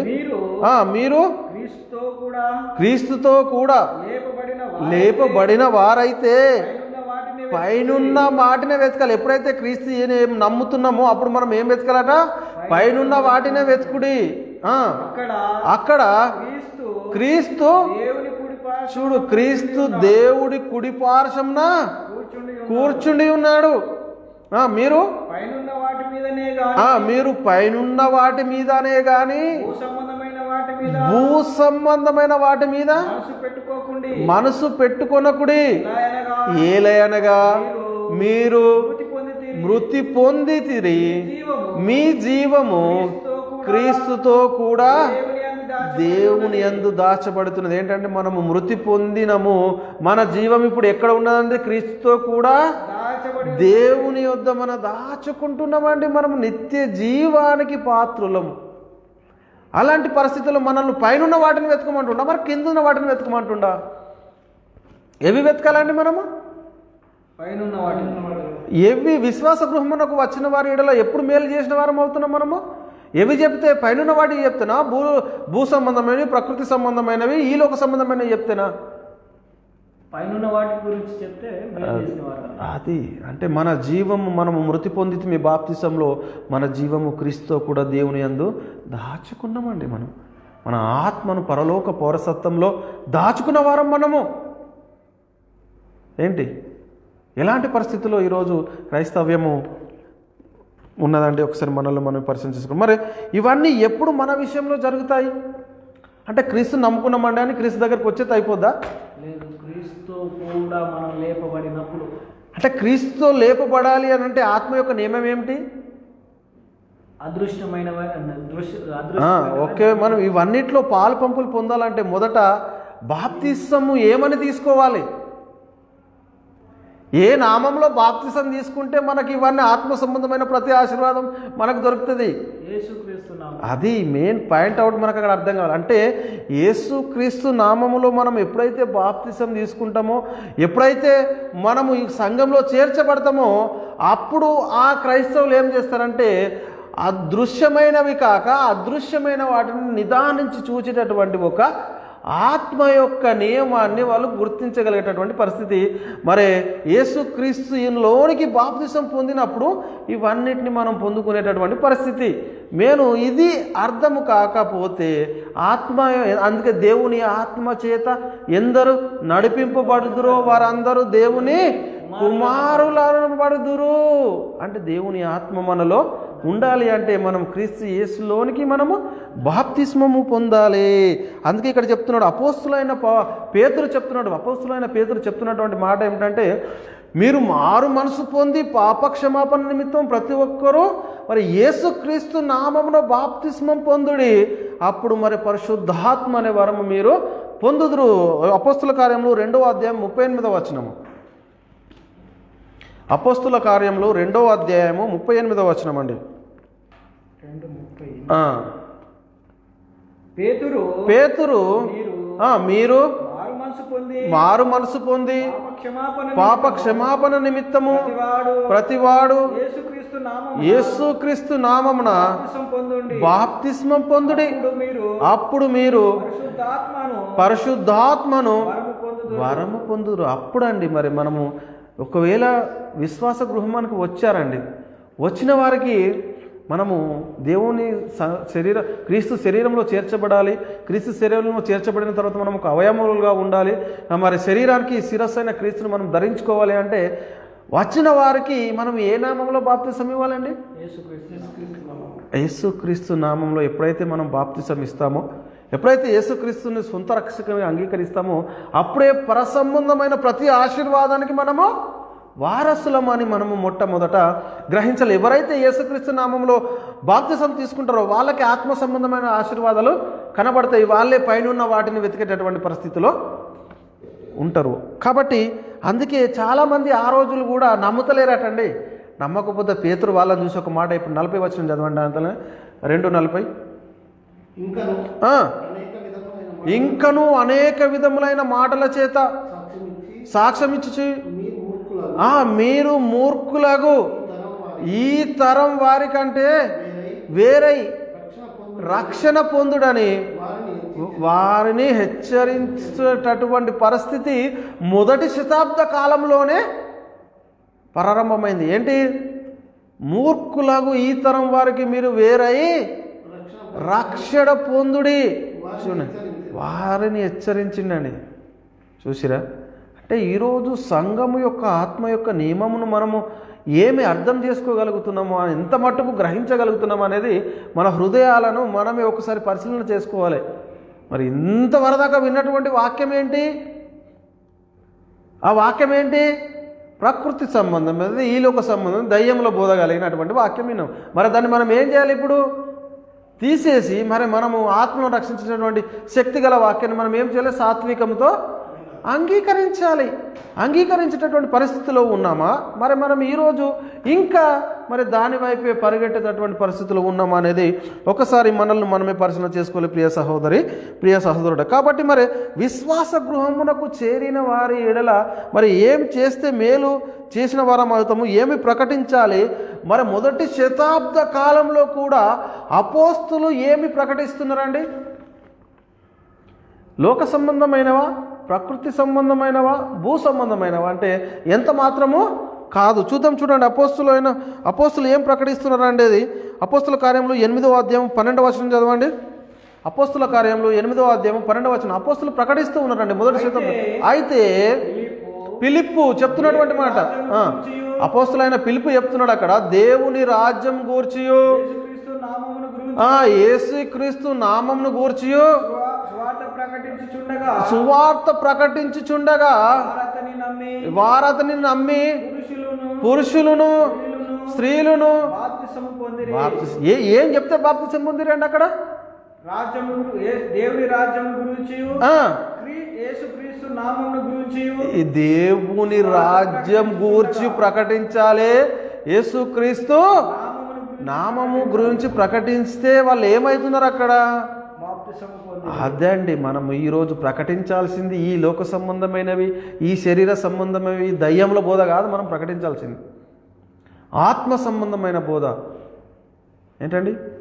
దేవుణ్ణి నమ్మాలి అంటే క్రీస్తును ఏమని విశ్వసించిండండి? ఇక్కడ వాక్యంలో ఏమని చెప్తున్నాడు? విశ్వాస గృహమునకు చేరేటటువంటి వారి విషయంలో ఏం చెప్తున్నాడు? మరొకసారి చదువు. విషయంలో ఏం చెప్తున్నాడు? అయితే ఫిలిప్పు చెప్తున్నాడు ఇక్కడ దేవుని రాజ్యం గురించి, పరలోక రాజ్యం గురించి, యేసుక్రీస్తు నామం గురించి. యేసుక్రీస్తు నామంలో ఏమున్నదండి? రక్షణ ఉన్నది, నిత్య జీవం ఉన్నది, పరలోక పౌరసత్వం ఉన్నది. వీటి గురించి ఫిలిప్పు ప్రకటిస్తూ ఉంటే ఏం చేసిరట వాళ్ళు? పురుషులను స్త్రీలను బాప్తిసం పొందిరండి. అదే అండి వాక్యం ఈరోజు సంఘానికి ప్రకటించాలి. అది మనం ప్రకటించాలి. అది ప్రకటిస్తేనే మరి ఈరోజు క్రైస్తవులకు నిత్య జీవం, పరలోక పౌరసత్వము, ఆ తేజవాసులైన పరిస్థితుల స్వాస్థ్యంలో పాలివారు. ఏంటండి? 35వ వచనం చదవండి. అదే 8:35, 35వ వచనం. అందుకు ఫిలిప్పు నోరు తెరిచి ఆ లేఖనమును అనుసరించి అతనికి మనం నోరు తెరుతున్నామంటే ఏం మాట్లాడుతున్నామండి? నోరు తెరిస్తే ఈ లోక సంబంధమైన ఆశీర్వాదాలు. అక్కడ ఫిలిప్పు నోరు తెరిచి ఏమని ప్రకటించిండండి? నోరు తెరిచి లేఖనమును ప్రకటించిండు. ఆత్మ యొక్క నియమాన్ని అనుసరించి యేసును గూర్చిన సువార్త ప్రకటిస్తున్నాడు. ఆ పరిశుద్ధాత్మని ద్వారా యేసును గూర్చినటువంటి సువార్త ప్రకటిస్తూ ఉన్నారు అపోస్తులు. ఈరోజు మరి మనము పరిశుద్ధాత్మని బోధలో మనం యేసుక్రీస్తులోనికి బాప్తిసం తీసుకున్నామా అంటే అది కూడా ఈరోజు చాలా సంఘాలలో లేనటువంటి పరిస్థితి. మరి మనం యేసుక్రీస్తు నామంలో బాప్తిసం తీసుకున్న వారు ఎవరైతే ఉన్నారో వారు అపోస్తుల బోధ, ప్రవక్తల బోధ చేసేటటువంటి పరిస్థితి. క్రీస్తు యేసు ముఖ్యమైన మూలరాయి ఉండగా అపోస్తుల ప్రవక్త తెలిసిన పునాది, అపోస్తుల కార్యం నుంచి ప్రకటన గ్రంథం వరకు ఇవే ప్రకటించేటటువంటి పరిస్థితి ఉంటుంది. అంటే మనము ముందుగాల విశ్వాసం కావాలి, విశ్వాస గృహమునకు రావాలి, దేవుణ్ణి నమ్మాలి, క్రీస్తుని విశ్వసించాలి అంటే మొట్టమొదట ఎక్కడికి రావాలి? మనము దేవుని గురించి, క్రీస్తు గురించి, నామం గురించి తెలుసుకొని యేసుక్రీస్తు నామంలో బాప్తిసం తీసుకుంటేనే నీ విశ్వాసానికి తగిన ఫలం అనేది మనకు అక్కడ దొరికేటటువంటి పరిస్థితి ఉంటుంది. కాబట్టి మరి మనం ఎంత మటుకు ఈ బోధన గ్రహించగలుగుతున్నామండి? అర్థం చేసుకోవాలి. మనం ఎంత మట్టుకు మరి ఈ బోధన మనం గ్రహించగలుగుతున్నాం. ఇంకో మాట చూస్తే 8వ అధ్యాయములే 37, 38 చదవండి. 37, 38 వారు త్రోవలో వెళ్ళుచుండగా పిలుపు నపుంసకుడు గురించినట్టుగా నీళ్లున్న ఒక చోటికి వచ్చినప్పుడు నపుంసకుడు ఇదిగో నీళ్లు నాకు బాప్తిసం ఇచ్చుటకు ఆటంకమేమని అడిగిండు. రథం నిలుపమని అడిగిండు. ఒక్క నిమిషం ఆగండి. ఏమండి, అక్కడ ఎప్పుడైతే క్రీస్తు దగ్గరికి, దేవుణ్ణి విశ్వసించి క్రీస్తు దగ్గరికి వచ్చినటువంటి విషయంలో ఆయన నమ్మిండు, క్రీస్తుని గురించి చెప్పిండు, లేఖలను అనుసరించి చెప్పిన తర్వాత నపుంసకుడు నీళ్ళని చూసిండు. నీళ్ళని చూసి అదిగో నీళ్ళు బాప్తిసం ఇచ్చటం నాకు ఆటంకం ఏమని నపుంసకుడు అడుగుతున్నాడు. అడిగితే ఫిలిప్ ఏం చేసిండు? ఆజ్ఞాపించి ఫిలిప్పు నపుంసకుడు ఇద్దరు నీళ్ళలోనికి దిగిరి అంతటా ఫిలిప్పు అతనికి బాప్తిసం ఇచ్చిండు. అంటే ఏమని నమ్మిండు అంటే మరి యేసు క్రీస్తుని గురించినటువంటి బోధ మనం ఇప్పుడు మీద చదువుకున్నాం కదా, యేసును గూర్చిన సువార్త ప్రకటించిందండి. చూడండి, మనం ఎక్కడ చూసినా కానీ అపోస్తలు ఈ లోక సంబంధమైన బోధ ఎక్కడ కూడా చెయ్యలేదండి. యేసును గురించి, ఆయన నామమును గురించి, పరలోకం గురించి, నిత్య జీవం గురించి, తేజవశుల పరిస్థితుల స్వాస్థ్యం గురించి, దేవుని కుమారుల దైవంలైనటువంటి కుమారుల గురించి, కుమారులైన దేవుళ్ళ గురించే మనము అని మరి వాళ్ళ అపోస్తలు ప్రకటించారు. కానీ ఎక్కడ కూడా మరి ఈలోక సంబంధమైనటువంటి మాటలు, ప్రకృతి సంబంధమైనటువంటి బోధ కానీ అపోస్తలు ఎక్కడ చేయలేదండి. చూడండి, అపవాది తానే వెలుగుదీత వేషం వేసుకొని మరి మన పరిచారకులకు, నీతి పరిచారకుల వేషం ధరింపజేశాడు. ఇది ఆశ్చర్యం కాదు అంటున్నాడు. వాడు సంఘాలలో డంపు చేసిండని. ఎవరైతే అవిశ్వాసులైన క్రైస్తవుల చేత వీటన్నిటిని బోధిస్తూ, అంటే ఈ రాజ్య సువార్త సకల జనులకు సాక్షార్థమై మరి ఎప్పుడైతే చెప్పబడుతుందో అప్పుడు మరి అంతం వస్తుందో, అంతం రాకుండా వాడు ఏం చేస్తుండంటే బోధనే హార్మార్ చేసేసాడండి. కాబట్టి చూడండి, మరి మనం ఎలాంటి పరిస్థితిలో ఉన్నాము అనేది ఒకసారి, అంటే యేసుక్రీస్తు నామంలో బాప్తిజం తీసుకొని ఎప్పుడైతే మరి సంఘంలో చేర్చబడితే ఎక్కడికి వచ్చిన వారమాట అండి మనం. ఎప్పుడైతే మనం క్రీస్తు యేసును సొంత రక్షకుని అంగీకరించి చెప్పేవాళ్ళు, అలా చెప్పి విశ్వసించేవారు, యేసుక్రీస్తు నామంలో బాప్తిజం తీసుకున్న తర్వాత మరి విశ్వాస గృహమునకు వచ్చినటువంటి వారి యొక్క మహిమ చెప్తా ఉన్నాడు. ఇక్కడ హెబ్రీ గ్రంథకర్త చెప్తున్నాడు. చూడండి, హెబ్రీ గ్రంథము 12వ అధ్యాయం 22 నుంచి 24 వచనాలు చదవండి. హెబ్రీ గ్రంథకర్త చెప్తున్నాడు అండి, ఇప్పుడైతే సీయోను కొండకును జీవం గల దేవుని పట్టణం ఎంతటి గొప్ప మహిమకు.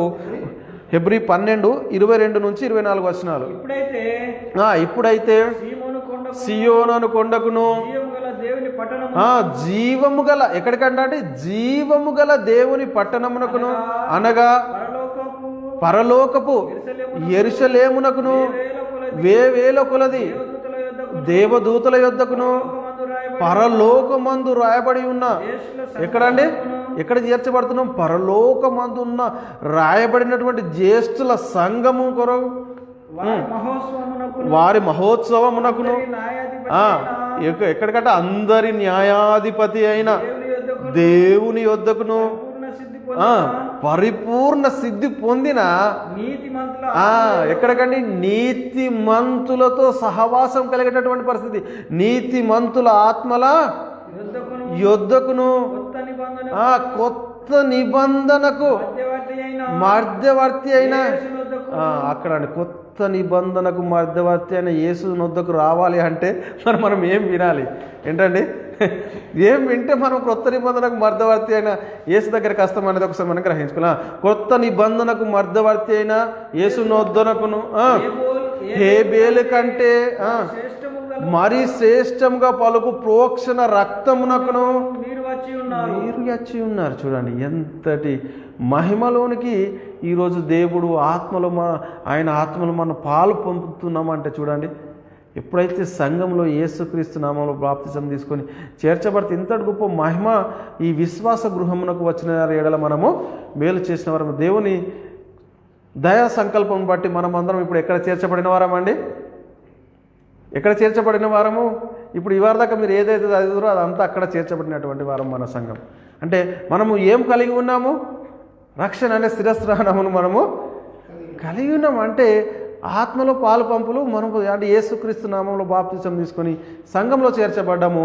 ఆత్మ యొక్క నియమాన్ని మనము పాటిస్తూ ఉన్నాము. కాబట్టి మనము ఇప్పుడు ఏం చేస్తున్నామంటే మనం దృశ్యమైనమై చూస్తున్నామంటే కాదండి, అదృశ్యమైన వాటిని నిదానించి చూచుచు మరి మన ఎదుట ఉంచబడినటువంటి పరుగు పందెంలో మనం నడుస్తున్నటువంటి పరిస్థితిలో ఉన్నాము. కాబట్టి మరి అందుకే ఇక్కడ చెప్తున్నా. కాబట్టి చాలామంది వీటి గురించి ఎవరు చెప్తున్నారంటే ఎవరైతే యేసుక్రీస్తు నామంలో బాప్తిసం తీసుకుంటారో మరి ఎవరైతే ఆత్మ యొక్క నియమాన్ని పాటిస్తారో ఈ విధంగా చెప్తున్నారు. మరి వేరే వాళ్ళ పోతే ఎలా ఉందండి? యూదా చెప్తున్నాడండి. యూదా చెప్తున్నటువంటి మాటలు ఒకసారి మనం ఎంత చూద్దామని చూడండి. యూదా పత్రిక ఒకటి ఉంటుంది. యూదా పత్రిక 16 నుంచి 21 వచనాలు చదవండి. 16 నుంచి 21. యూదా 16 నుంచి 21 చదవండి.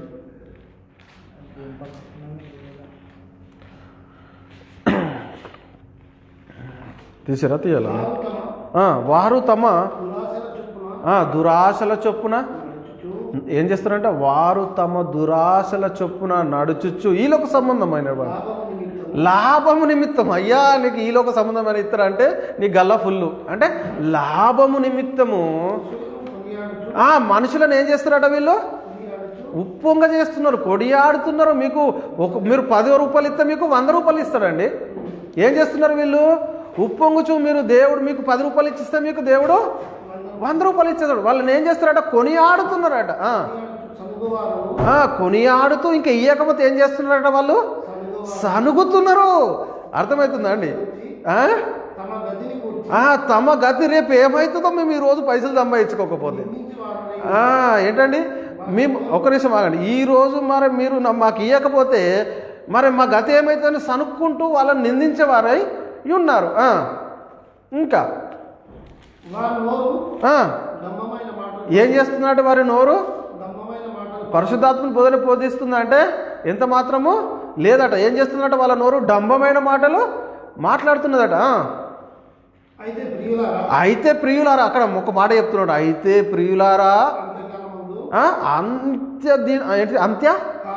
అంత్యకాలమునందు చూడు ఏంటంటే అంత్యకాలమందు తమ భక్తిహీనమైన ఏంటండి అంత్యకాలంలో ఉన్నాము. యేసుక్రీస్తు రెండో రాకడ వచ్చేటటువంటి కాలంలో ఉన్నాము. అంటే దురాశలను చొప్పున వాళ్ళు ఏం చేస్తారంటే వాళ్ళ దురాశల చొప్పున నడుస్తున్నారు.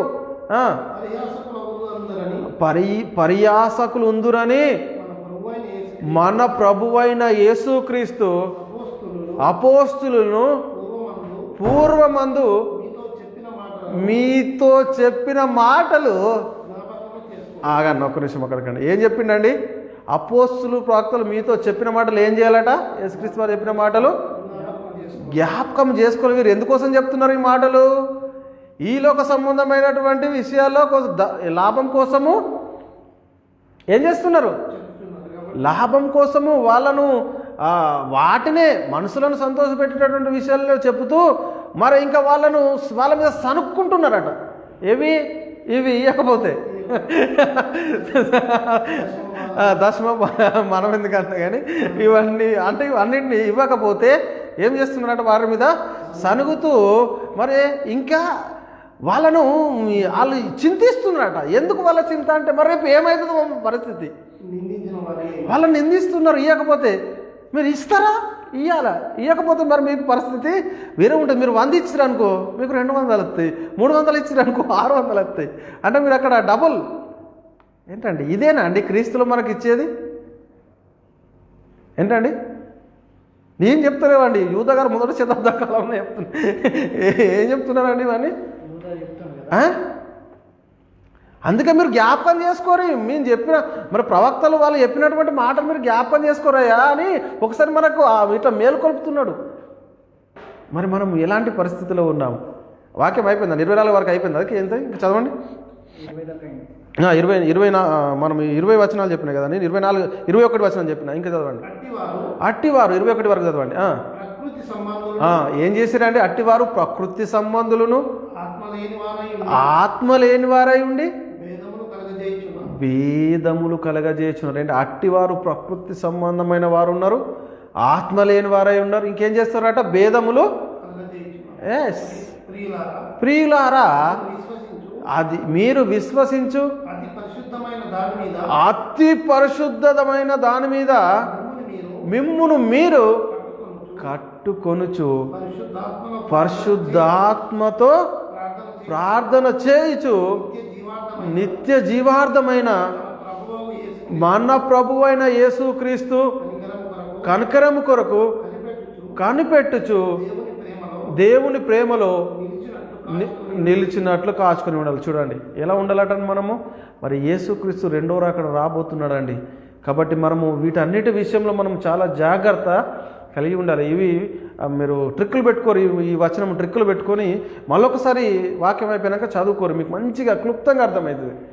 యూదా చాలా చక్కటి మాటలు చెప్పిండు, మీకు క్లుప్తంగా అర్థమవుతుంది. టిక్కులు పెట్టుకొని అక్కడ నుంచి నేను యూద పత్రిక 1వ అధ్యాయం 16 నుంచి 1 ఉంటుంది కాబట్టి 16 నుంచి 21 వచనాలు మీరు రాసి పెట్టుకుంటే అవి మీకు చాలా చక్కగా అర్థమవుతాయి. అంటే మనము ఏ సంబంధం, లోకము ఏ వైపు పోతున్నది, మరి అప్పుడు యూదా గారు మన కోసం ఏం చెప్తున్నాడు అదే చూపించిండు కదా అండి. అంటే మనకు ఆత్మ యొక్క నియమం అర్థమైతే కదా అండి మనకి ఇది అర్థమయ్యేది. చూడండి, అంటే వాళ్ళు ఎలాంటి విషయంలో పురికొలుపుతారు అనేది అర్థమైందండి. ఈ లోక సంబంధమైనప్పుడు అంటే వాటిని నమ్మించి విశ్వాస గృహంలోకి చేరుదామంటున్నారు వాళ్ళు. చూసిరా ఎలాంటి భ్రష్టత్వంలో మరో సాతాను మనల్ని ముంచేస్తున్నాడు అనేది మనం చాలా జాగ్రత్తగా పరిశీలన చేసుకోవాలండి. అందుకే కాబట్టి మన నిరీక్షణ ఏంటండి? మనకు కాదండి, మన నిరీక్షణ యేసుక్రీస్తు రెండో రాకడ వస్తాడు, మనల్ని పరలోకానికి తీసుకువెళ్తాడని మనకు కాదు. ఈ ప్రకృతి, ఈ పంచభూతాలకు కూడా నిరీక్షణ అనేది ఉన్నదండి. ఒకటి పంచభూతాలకు నిరీక్షణ ఉన్నదట. చూడండి రోమపత్రిక 8వ అధ్యాయం 19 నుంచి 25 వచనాలు చదవండి. రోమపత్రిక 8వ అధ్యాయం 19 నుంచి 25 వచనాలు. 8, 19 నుంచి 25. దేవుని కుమారుల ప్రత్యక్షత కొరకు సృష్టి మిగుల ఆశతో తేరి చూచుచు కనిపెట్టుచున్నది. సృష్టి కనిపెడుతుంది మన కోసమా? ఏలయనగా సృష్టి నాశనమునకు లోనైనా నాశనముకు లోనైనా దాస్యములో నుండి విడిపింపబడి, ఏంటంటే నాశనములో నుండినటువంటి దాస్యంలో నుండి విడిపింపబడి దేవుని పిల్లలు పొందబోవు మహిమగల స్వాస్థ్యమును పొందునోని నిరీక్షణ గలదై స్వేచ్ఛగా కాక దానిని లోపరిచిన బాణిని మూలముగా వ్యర్థపరచబడెను. చూడండి ఏంటండి అర్థమవుతుందో? సృష్టి కూడా మనం దేవుని పిల్లలు పొందబోయే మహిమ కోసము మరి ఎదురు చూస్తూ ఉన్నదట. కాబట్టి మరి మనం ఎలాంటి పరిస్థితులు ఉన్నాం? అందుకే ప్రకృతి సంబంధమైన శరీరంతో మరి పరలోకం వెళ్దాము, ఈ ప్రకృతి సంబంధమైన సంపాదించుకోవడం విషయంలో మనము చెప్పితే ఎంత మాత్రమును మనము ఈ శరీరాలతో పరలోకం సాధ్యమా? ఈ శరీరము సంబంధమైన వాటిని చేసుకుంటూ ఈ శరీరాన్ని మనం సుఖపెట్టుకుంటున్నాం అనుకో, దీంతో మనము పరలోకం వెళుతామంటే ఎంత మాత్రము కూడా వెళ్ళలేము. అందుకే ప్రకృతి సంబంధమైన శరీరము మరి పరలోకాన్ని స్వతంత్రించుకునలేదు. ఆ పరలోకం వెళ్ళేటటువంటిది ఏంటిది అంటే ఆత్మ. అందుకే ఏమంటున్నాడంటే ప్రకృతి సంబంధమైన శరీరం ఉన్నది కనుక ఆత్మ సంబంధమైన శరీరం కూడా ఉన్నది. అంటే మనము పరలోకం వెళ్ళాలి అంటే మనకి ఇంకొక శరీరం కావాలి. మరి ఆత్మ సంబంధమైన ఆ శరీరం మరి ఎక్కడుందండి? ఈ శరీరం కాదు, ఈ బొందులగడ నుంచి వచ్చేది కూడా కాదు. ఆ శరీరము దేహం మరి చూడండి 1 కొరింథీయులకు రాసిన పత్రిక 15:44 చదవండి. అక్కడ చెప్తాడు ప్రకృతి సంబంధమైన శరీరం ఉన్నది కనుక మరి ఆత్మ సంబంధమైన శరీరం కూడా ఉన్నది అంటున్నాడు. 1 కొరింథీ 15:44, 15వ అధ్యాయం 44వ వచనం. ప్రకృతి సంబంధమైన శరీరముగా విత్తబడి ఆత్మ సంబంధమైన శరీరముగా లేపబడును. ఏంటంటే ప్రకృతి సంబంధమైన శరీరం ఉన్నది కనుక ఆత్మ సంబంధమైన శరీరం కూడా ఉన్నది. ఏంటండి? అర్థమైందా? ప్రకృతి సంబంధమైన శరీరంతో పరలోకం వెళ్దామంటే ఎంత మటుకు కూడా సాధ్యం కాదు. ఇది లేచి పరలోకం కూడా వెళ్ళదు. బొందలగడ్డ నుంచి పురుగులు మన్ను దుమ్ము అయిపోతుంది అంతే అక్కడ. అర్థమైందా? అయితే అక్కడ జరిగేటటువంటి విషయం ఏంటంటే ఈ శరీరంతో పరలోకము మనం వెళ్ళలేము అంటున్నాం. ఇంకో మొదటి కొరింథీయులకు రాసిన పత్రిక అదే 50 నుంచి 54 చదవండి. 50, 53, 54. ఫస్ట్ 50 వచనము, తర్వాత 53, తర్వాత 54. 50 వచనం చదువు. సహోదరులారా, నేను చెప్పినది ఏమనగా రక్త మాంసములు దేవుని రాజ్యము స్వతంత్రించుకొన నేరవు. ఏంటండి? రక్త మాంసములు దేవుని రాజ్యమును స్వతంత్రించుకొన నేరవు అంటున్నాడు. క్షేమైన ఈ శరీరము అక్షయతను ధరించుకోవాల్సి ఉన్నది. క్షేమైన ఈ శరీరము అక్షయతను ధరించుకోవాల్సి ఉన్నది. మర్త్యమైన ఈ శరీరము అమర్త్యతను ధరించుకోవాల్సి ఉన్నది. 53, 54. ఈ అక్షయమైనది అక్షయతను కరెక్ట్ చదువు. 54. ఈ క్షయమైనది అక్షయతను ధరించుకొనినప్పుడు మర్త్యమైనది అమర్త్యతను ధరించుకున్నప్పుడు విజయమందు మరణము మృంగివేయబడును అని రాయబడిన వాక్యము నెరవేరు. చూడండి, అంటే ఈ మర్త్యమైనది క్షయమైనది, ఇది అమర్త్యత అంటే మృంగివేయబడాలంటే అర్థమవుతుందా? మర్త్యమైనది అమర్త్యతను ధరించుకోవాలి అంటే ఇది ఈ మర్త్యమైన ఈ శరీరంతోనే మనము మరి ఈ లోక సంబంధమైన శరీరంతో పరలోకం వెళ్ళం. కానీ ప్రకృతి సంబంధం అంటే శరీరంలో మింగివేయబడాలి. అది ఈ శరీరాన్ని ఆత్మ సంబంధమైన శరీరం అంటే దీని మీద ధరించుకోవాలి అని ఇక్కడ మనకు చాలా స్పష్టంగా అర్థమవుతూ ఉన్నది. అంటే ఎంతమంది చాలామంది అనుకుంటారు ఏంటంటే చనిపోయిన తర్వాత బొందల గదడి నుంచే మళ్ళీ 2వ రకాల లేస్తుంది. ఎంత మట్టుకు జరగదు అది. ఆ బొందల గడ్డలో ఉన్నటువంటి శరీరం కుళ్ళిపోయి తుప్పు పట్టి ఎముక కూడా కనబడకుండా మట్టిలో మన్నైపోతుంది. అందుకే వాక్యం ఏం చెప్తుందంటే నువ్వు నేల నుండి తీయబడితే తిరిగి మన్న అయిపోతావు అంతే. ఆత్మ దేవుని ఎదురు దయచేసింది తిరిగి దేవుని ఎదురుకి వెళ్తుంది. అది ఎట్లా వెళ్తుంది అనేది ఈ శరీరంలో ఉన్నప్పుడు నువ్వు డిసైడ్ చేసుకోవాలి. కానీ బొందలగడ్డలు పెట్టిన తర్వాత చాలామంది చెప్తున్నది ఏంటంటే మళ్ళీ యేసుక్రీస్తు 2వ రాకడలో వచ్చినప్పుడు ఈ బొందలగడ్డల నుంచే లేదు. బొందలగడ్డల నుంచి చేసేటటువంటి పరిస్థితి ఉండదు. ఈ ఆత్మ సంబంధమైన శరీరము కట్టబడతా ఉన్నది దేవుని సన్నిధిలో. ఈ మట్టి శరీరం అస్సలే పరలోకం వెళ్ళదండి. అందుకే చాలామంది ఆత్మ సంబంధమైన శరీరం ఎక్కడ ఉందని మరి అనుకుంటున్నారు. అదే మళ్ళీ ఇది యేసుక్రీస్తు వచ్చినప్పుడు ఈ శరీరమే మళ్ళీ ఆత్మ సంబంధం. ఎంత మాత్రము కాదండి, ఎంత మాత్రము అసలు మాటలు మీరు నమ్మద్దు. అంటే బొందలగడ్డల నుంచి వచ్చేటటువంటి శరీరాలు ఎంత మట్టుకు లేవు. మరి ఎక్కడి నుండి వచ్చే శరీరాలు మనం ధరించుకుంటామండి? ఎక్కడి నుండి వచ్చేటి? దేవుడు కడుతున్నాడట మన కోసం. ఆత్మ సంబంధమైన శరీరాలు మన కోసము దేవుడు కడుతున్నాడట. చూడండి 2 కొరింథీయులకు రాసిన పత్రిక 5వ అధ్యాయం 1 నుంచి 5 వచనాలు చదవండి త్వరగా. భూమి మీద ఏంటండి? భూమి మీద మన గుడారమైన ఈ నివాసం అంటే ఏది? ఇది ఈ శరీరము. భూమి మీదనున్న మన గుడారము ఈ నివాసము శిథిలమైపోయినను చేతి పని కాక దేవుని చేత కట్టబడినదిను నిత్యమైనదినైనా నివాసము పరలోకంలో మనకున్నదని ఎరుగుదుము. ఏంటండి? నిత్యమైన నివాసం ఎక్కడుందట? చేతి పని కాక దేవుని చేత కట్టబడేటటువంటి నిత్యమైన నివాసము పరలోకంలో మనకున్నదని ఎరుగుదుము అని చెప్పి మనము దిగంబరులము కాక వస్త్రములు ధరించుకున్న వారముగా కనబడుదుము. కాబట్టి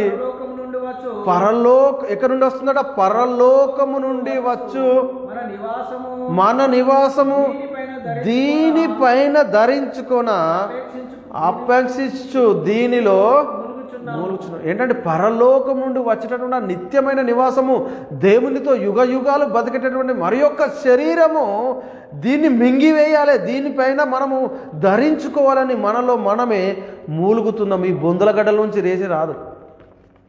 చాలామంది ఏమంటారు అంటే దాచిపెట్టినటువంటి ఈ శరీరము మళ్ళీ యేసుక్రీస్తు రెండో రాకడ వచ్చినప్పుడు లేస్తుంటారు. అది ఎంత మాత్రం నాన్సెన్స్, అది అసలు రానే కాదు.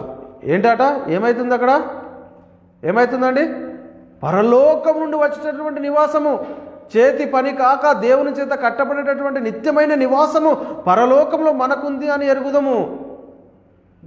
ఏది నివాసము మనం ధరించుకునేది? ఏంటండి ఎలాంటి పరిస్థితిలో ఉన్నాము మనం? ఏమైంది మొత్తం మబ్బున? ఎలాంటి పరిస్థితులు ఉన్నాం?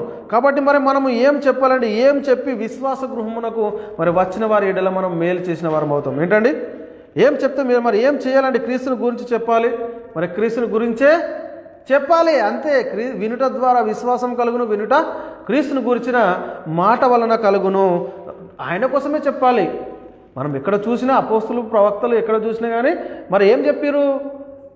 క్రీస్తు గురించి, క్రీస్తుని గురించిన నోరు తెరిసిరే అండి. నోరు తెరిస్తే ఏం మాట చెప్పారంటే క్రీస్తుని గురించిన మాటనే చెప్పారు. నోరు తెరిస్తే ఈలోక సంబంధమైనవి, ప్రకృతి సంబంధమైనవి, దయ్యముల బోధలు ఇవి కాదు, క్రీస్తుని గురించిన మాట చెప్పారు. కాబట్టి మరి మనం ఏం వింటున్నాము చెప్పండి చేసిన మరి ఏం? కాబట్టి మరి మనం ఏం చెప్తే విశ్వాస గృహమునకు వచ్చిన వారి ఎడల మేలు చేసిన వారం అవుతాం అనేది మనం మొట్టమొదట గ్రహించుకోవాలంటే యేసుని క్రీస్తు గురించిన మాట గురించి చెప్పాలి.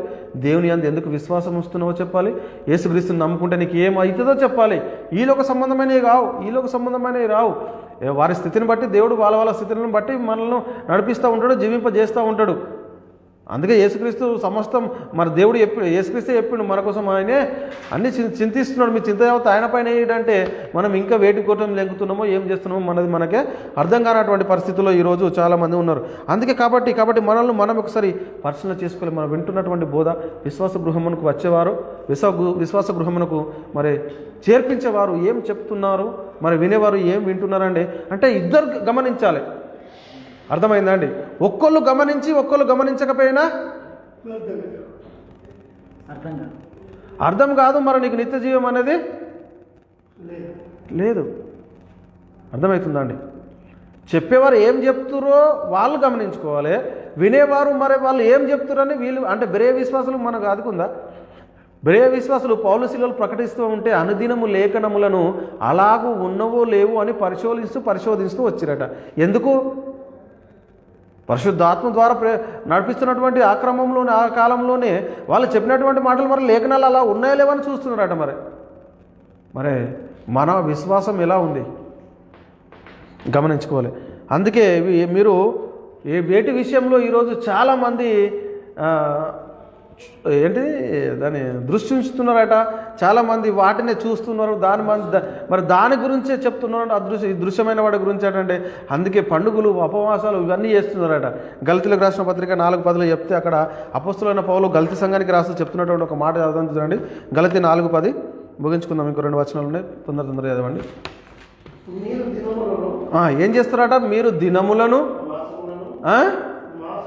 దినములను మాసములను ఉత్సవ కాలములను సంవత్సరములను ఆచరించుచున్నారు. ఏంటంటే దినములు, మాసములు, ఉత్సవ కాలములు, సంవత్సరములు వీటినేనా మనం పాటించాలని చెప్పింది? వీటినే చెప్పమన్నాడా? పరిశుద్ధాత్మని బోధ ఇవే చెప్పమని చెప్పిందా? విశ్వాస గృహమునకు వచ్చిన వారి ఎడల మేలు ఎలా చేస్తామట? ఏం చెప్తే? పండుగల గురించి కానీ, మాసముల గురించి కానీ, ఉత్సవ కాలాల గురించి కానీ, ఇప్పుడు నడుస్తున్నటువంటి పరిస్థితి గురించి కానీ ఏంటండి దేని గురించి చెప్తే మరి మన విశ్వాస జీవితము ముందుకు సాగుతుంది? ఏంటండి ఎలాంటి పరిస్థితులు ఉన్నాం? అందుకే పౌలు చెప్తున్నాడు తిమోతితో, తిమోతి నువ్వును నీ బోధ వినివారిని నువ్వు జాగ్రత్తగా చూసుకోవాలి. ఎందుకంటే అలా చూసుకోకపోతే నువ్వు జాగ్రత్తగా చూసుకోవాలి, నీ బోధ వినివారిని కూడా నువ్వు జాగ్రత్తగా చూసుకోవాలని చెప్తున్నాడు. 1 తిమోతికి రాసిన పత్రిక 4:16 వచనం చదవండి. 1 తిమోతి 4:16 నిన్ను గూర్చియు నీ బోధను గూర్చియు జాగ్రత్త కలిగి ఉండుము. వీటిలో ఎందుకు నిలకడగా ఉండాలట? నీవిలాగు చేసి నిన్నును నీ బోధ విను వారిని రక్షించుకుందువు. ఏం చేయాలండి? నిన్ను నీ బోధ వినవాన్ని రక్షించుకోవాలంటే నువ్వు ఏం చేయాలంటుండు? ఏం చేయాలి మరి మనము? నిలకడగా ఉండాలి. ఎందులో నిలకడగా ఉండాలి? ఆత్మ యొక్క నియమములో మనము నిలకడగా ఉండాలి. అటు ఇటు కొట్టుకపోదు, గాలి కొట్టుకపోయినట్టు. అర్థమైందండి? అటు ఇటు ఎవరే చెప్తే అటు కొట్టుకపోదు, గాలి కొట్టుకపోయినట్టు. ఏదైతే చెప్తున్నామో నిలకడగా, మళ్ళొకసారి ఏదైనా వాక్యం ఏం చెప్తున్నా, ఎక్కడ ఎలా ఉండాలట? నిన్ను గూర్చియు, నీ చెప్పేటటువంటి వారు నా గురించి కూడా చెప్తున్నాడు. నేను చెప్పాలంటే నన్ను గూర్చియు, నిన్ను గూర్చి, నీ బోధ వినువారి గూర్చి నువ్వేం చేయాలట? జాగ్రత్తగా ఉండాలి. వీటిలో వాటిలోనే నిలకడగా ఉండాలి. పరిశుద్ధాత్మని అపోస్తుల ప్రవక్తలు వేసిన పునాదిలోనే నిలకడగా ఉండాలి. ఇంకా కిందికి, నువ్వు ఇలాగ చేసి నిన్నును నీ బోధ విను వారిని నువ్వు రక్షించుకుందు అని అక్కడ మరి లేఖనం చెలవిస్తున్నట్టుగా మనకు అర్థమవుతుంది. కాబట్టి మరి మనం ఎలాంటి పరిస్థితులు, అందుకే మన విశ్వాసము మరి దేనికోసము అంటే నిత్య జీవితం పొందటం కోసం. ఈ నిత్య జీవం మరి మనం పొందుకోవాలి. మన విశ్వాస పోరాటము ఏంటండి? మనం క్రీస్తును నమ్ముతున్నాము, దేవుని దగ్గరికి వస్తున్నాము, దేవుని కుటుంబంలో చేర్చబడుతున్నాము. ఎందుకు చేర్చబడుతున్నాము? ఎందుకు క్రీస్తుని నమ్ముకుంటున్నాము అంటే నిత్య జీవాన్ని పొందుకోవటము కోసం. చూద్దాం చూడండి, లాస్ట్ వచనం చూసుకొని మనం ముగించుకుందాం. 1 తిమోతి 6:12 చదవండి. విశ్వాస సంబంధమైన మంచి పోరాటము ఏంటండి? ఏం చేయాలట మనము? మనం ఏం చేయాలట? మొదటి విశ్వాస సంబంధమైనటువంటి మంచి పోరాడాలి. మనం పోరాడాలి. ఏం చేయాలంటే అట్టే కాదు. దేని విషయంలో పోరాడతాం? ఒక దేశం మీదకి వచ్చింది అనుకోండి, వీళ్ళు సపరేట్ పోకుండా వీళ్ళు బతుకుతారా? కాల్ చేస్తారు, ఎక్కడెక్కడ చనిపోతారు. కాబట్టి వాళ్ళు ఏం చేస్తారంటే పోరాడతారు, ఆ శత్రు సైన్యంతో పోరాడతారు. ఇప్పుడు మనం ఏం చేయాలట? నిత్య జీవము ఫస్ట్ నుంచి చదవండి. విశ్వాస సంబంధమైన మంచి పోరాటము మనం పోరాడాలి. అంటే విశ్వాసం ఏదైతే అపోస్తుల ప్రవక్తలు పునాది ఉందో దానికోసం మనం పోరాడాలి. దానిలోనే నిలకడగా ఉండాలి. మంచి పోరాడము, నిత్య జీవమును మనము నిత్య జీవం దాన్ని పొందుటకే మనం పిలువబడింది. అందుకండి అనేక సాక్షులు మంచి ఒప్పుకోంటివి అంటున్నా. అంటే మనం ఎందుకోసం పిలువబడ్డాము? దేవుని దగ్గర కానీ క్రీస్తు దగ్గర కానీ ఎందుకోసం మనం పిలువబడ్డామంటే నిత్య జీవం పొందడం. దేవుడు ఎందుకు క్రీస్తును అనుగ్రహించాడు మనకంటే నిత్య జీవం పొందడం కోసం. మరి దానికోసమే మనము ఈరోజు మరి ఈ లోకంలో దేవుడు తన ఎదుట పరిశుద్ధులుగా నిర్దోషులుగా మరి నిలబెట్టుకోవాలని జగత్తు పునాది వేయబడక మునిపే మరి దేవుని యొక్క ఆ ఇచ్చ ప్రకారం ఈరోజు దేవుడు మనల్ని ఏర్పాటు చేసుకున్నాడు. కాబట్టి మరి ఎందుకోసము ఆ నిత్య జీవం తన ఎదుట పరిశుద్ధులుగా నిర్దోషులుగా అంటే ఎక్కడంటే తన ఎదుట అంటే పరలోకంలో అంటే ఏంటంటే నిత్య జీవము. మరి ఆ నిత్య జీవం పొందుకోవడం కోసం ఈరోజు మనము ఈ లోకంలో జీవిస్తున్నాం, క్రీస్తును వెంబడిస్తున్నాం. విశ్వాస గృహమునకు వచ్చినటువంటి వాళ్ళకు వచ్చినటువంటి వాళ్ళకు ఈ లోక సంబంధమైన విషయాలు చెప్పడం ద్వారా మరి వాళ్ళు నిత్య జీవం కానీ పరలోకం కానీ ఏమైనా పొందుకుంటారంటే ఏమి కూడా పొందుకోరు. కాబట్టి మనం విన్నటువంటి వాక్యంలో మనం ఎలా ఉండాలట? నిలకడగా మనం పోరాడాలి. ఆ బోధ కోసం నిమిత్తం మనం పోరాడాలి. యుద్ధాలు చేసే వాళ్ళు వస్తారు ఎన్నో విధాలుగా. అపవాది 10 రకాలుగా మనల్ని చేస్తే మనం ఏం చేయాలి? వాటన్నిటినీ దూరము పరుస్తూ వెళ్ళాలి, కొట్టిపడేయాలి. అలాంటి పరిస్థితుల్లో మనము మరి ఉండాలి. కాబట్టి విశ్వాస గృహమునకు చేరిన వారి ఎడల మనం మేలు చేయాలంటే మరి నిత్య జీవాన్ని మనం పొందుకోవాలి. మరి చెప్పేటటువంటి వాళ్ళు కూడా మరి అలాగే నిత్య యేసుక్రీస్తుని గురించి వినుట ద్వారా విశ్వాసం కలుగును, వినుట క్రీస్తుని గురించిన మాట ద్వారా కలుగును. అదే చెప్పాలి. నమ్మే వాళ్ళు కూడా మరి నాకు నిత్య జీవము క్రీస్తులో ఉన్నదని నమ్మి మరి క్రీస్తును నమ్మి విశ్వసించాలి. మరి అదే అండి ఈరోజు మన పాఠం ఏంటండి? ఈరోజు విశ్వాస గృహమునకు చేరిన వారి ఎడల మేలు చేయుదుము. విశ్వాస గృహమునకు మరి వచ్చిన వారి ఎడల మనం మేలు చేయాలంటే మరి క్రీస్తుని గూర్చి నా మాటలోనే ఉన్నది. అదే మనం క్రీస్తుని ఎందుకు నమ్ముతున్నామంటే నిత్య జీవము పరలోకము పొందుకోవడానికి నమ్ముతున్నాం. కాబట్టి మరి చెప్పబడిన వాక్యము మనందరి హృదయాల్లో నీరు కట్టి ఫలించునుగాక. ఆమేన్. సహోదరులారా, మేము ప్రకటిస్తున్న ప్రతి ప్రసంగం యూట్యూబ్ ఛానల్ అప్లోడ్ చేయబడుతుంది. యూట్యూబ్ చర్చ్లో బైబిల్ విజ్డమ్ అక్కడ మనం టైప్ చేసి చర్చ బటన్ నొక్కినట్టయితే మేము మాట్లాడిన ప్రతి మాట మీరు మాట్లాడిన ప్రతి ప్రసంగం మీరు చూడవచ్చు. చూసి ఇంకా అనేకులకు షేర్ చేయడం ద్వారా అనేక మందిని సర్వశక్తులోనికి నడిపించబడిన వారు అవుతారు. కాబట్టి మరి మీరు ఇంకా అనేక మందిని షేర్ చేసి మరి మీరు మా పరిచర్యలో కూడా మరి పాలివారు కాగలరంటే మీ సొంత ప్రార్థనలో దేవుని సన్నిధిలో మా పరిచర్య నిమిత్తము మరి మీరు మీ సొంత ప్రార్థనలో జ్ఞాపకం చేసుకోవడం ద్వారా మీరు కూడా మా పరిచర్యలో పారేవాళ్ళు కాగలరు. కాబట్టి మరి మాట్లాడిన ప్రతి మాట మా దేవుడు మనందరి హృదయంలో నీరుకట్టి ఫలించునుగాక. మరి తన అయిన దేవుని ప్రేమయో ప్రభు అయిన యేసుక్రీస్తు కృపయో పరిశుద్ధాత్మ యొక్క అన్యోన్య సహవాసమును ఇప్పుడు నేలప్పున పిలువబడిన సకల పరిశుద్ధులందరికీ తోడైండునుగాక. ఆమేన్. దేవుడు మిమ్మల్ని దీవించి ఆశీర్వదించునుగాక. ఆమేన్.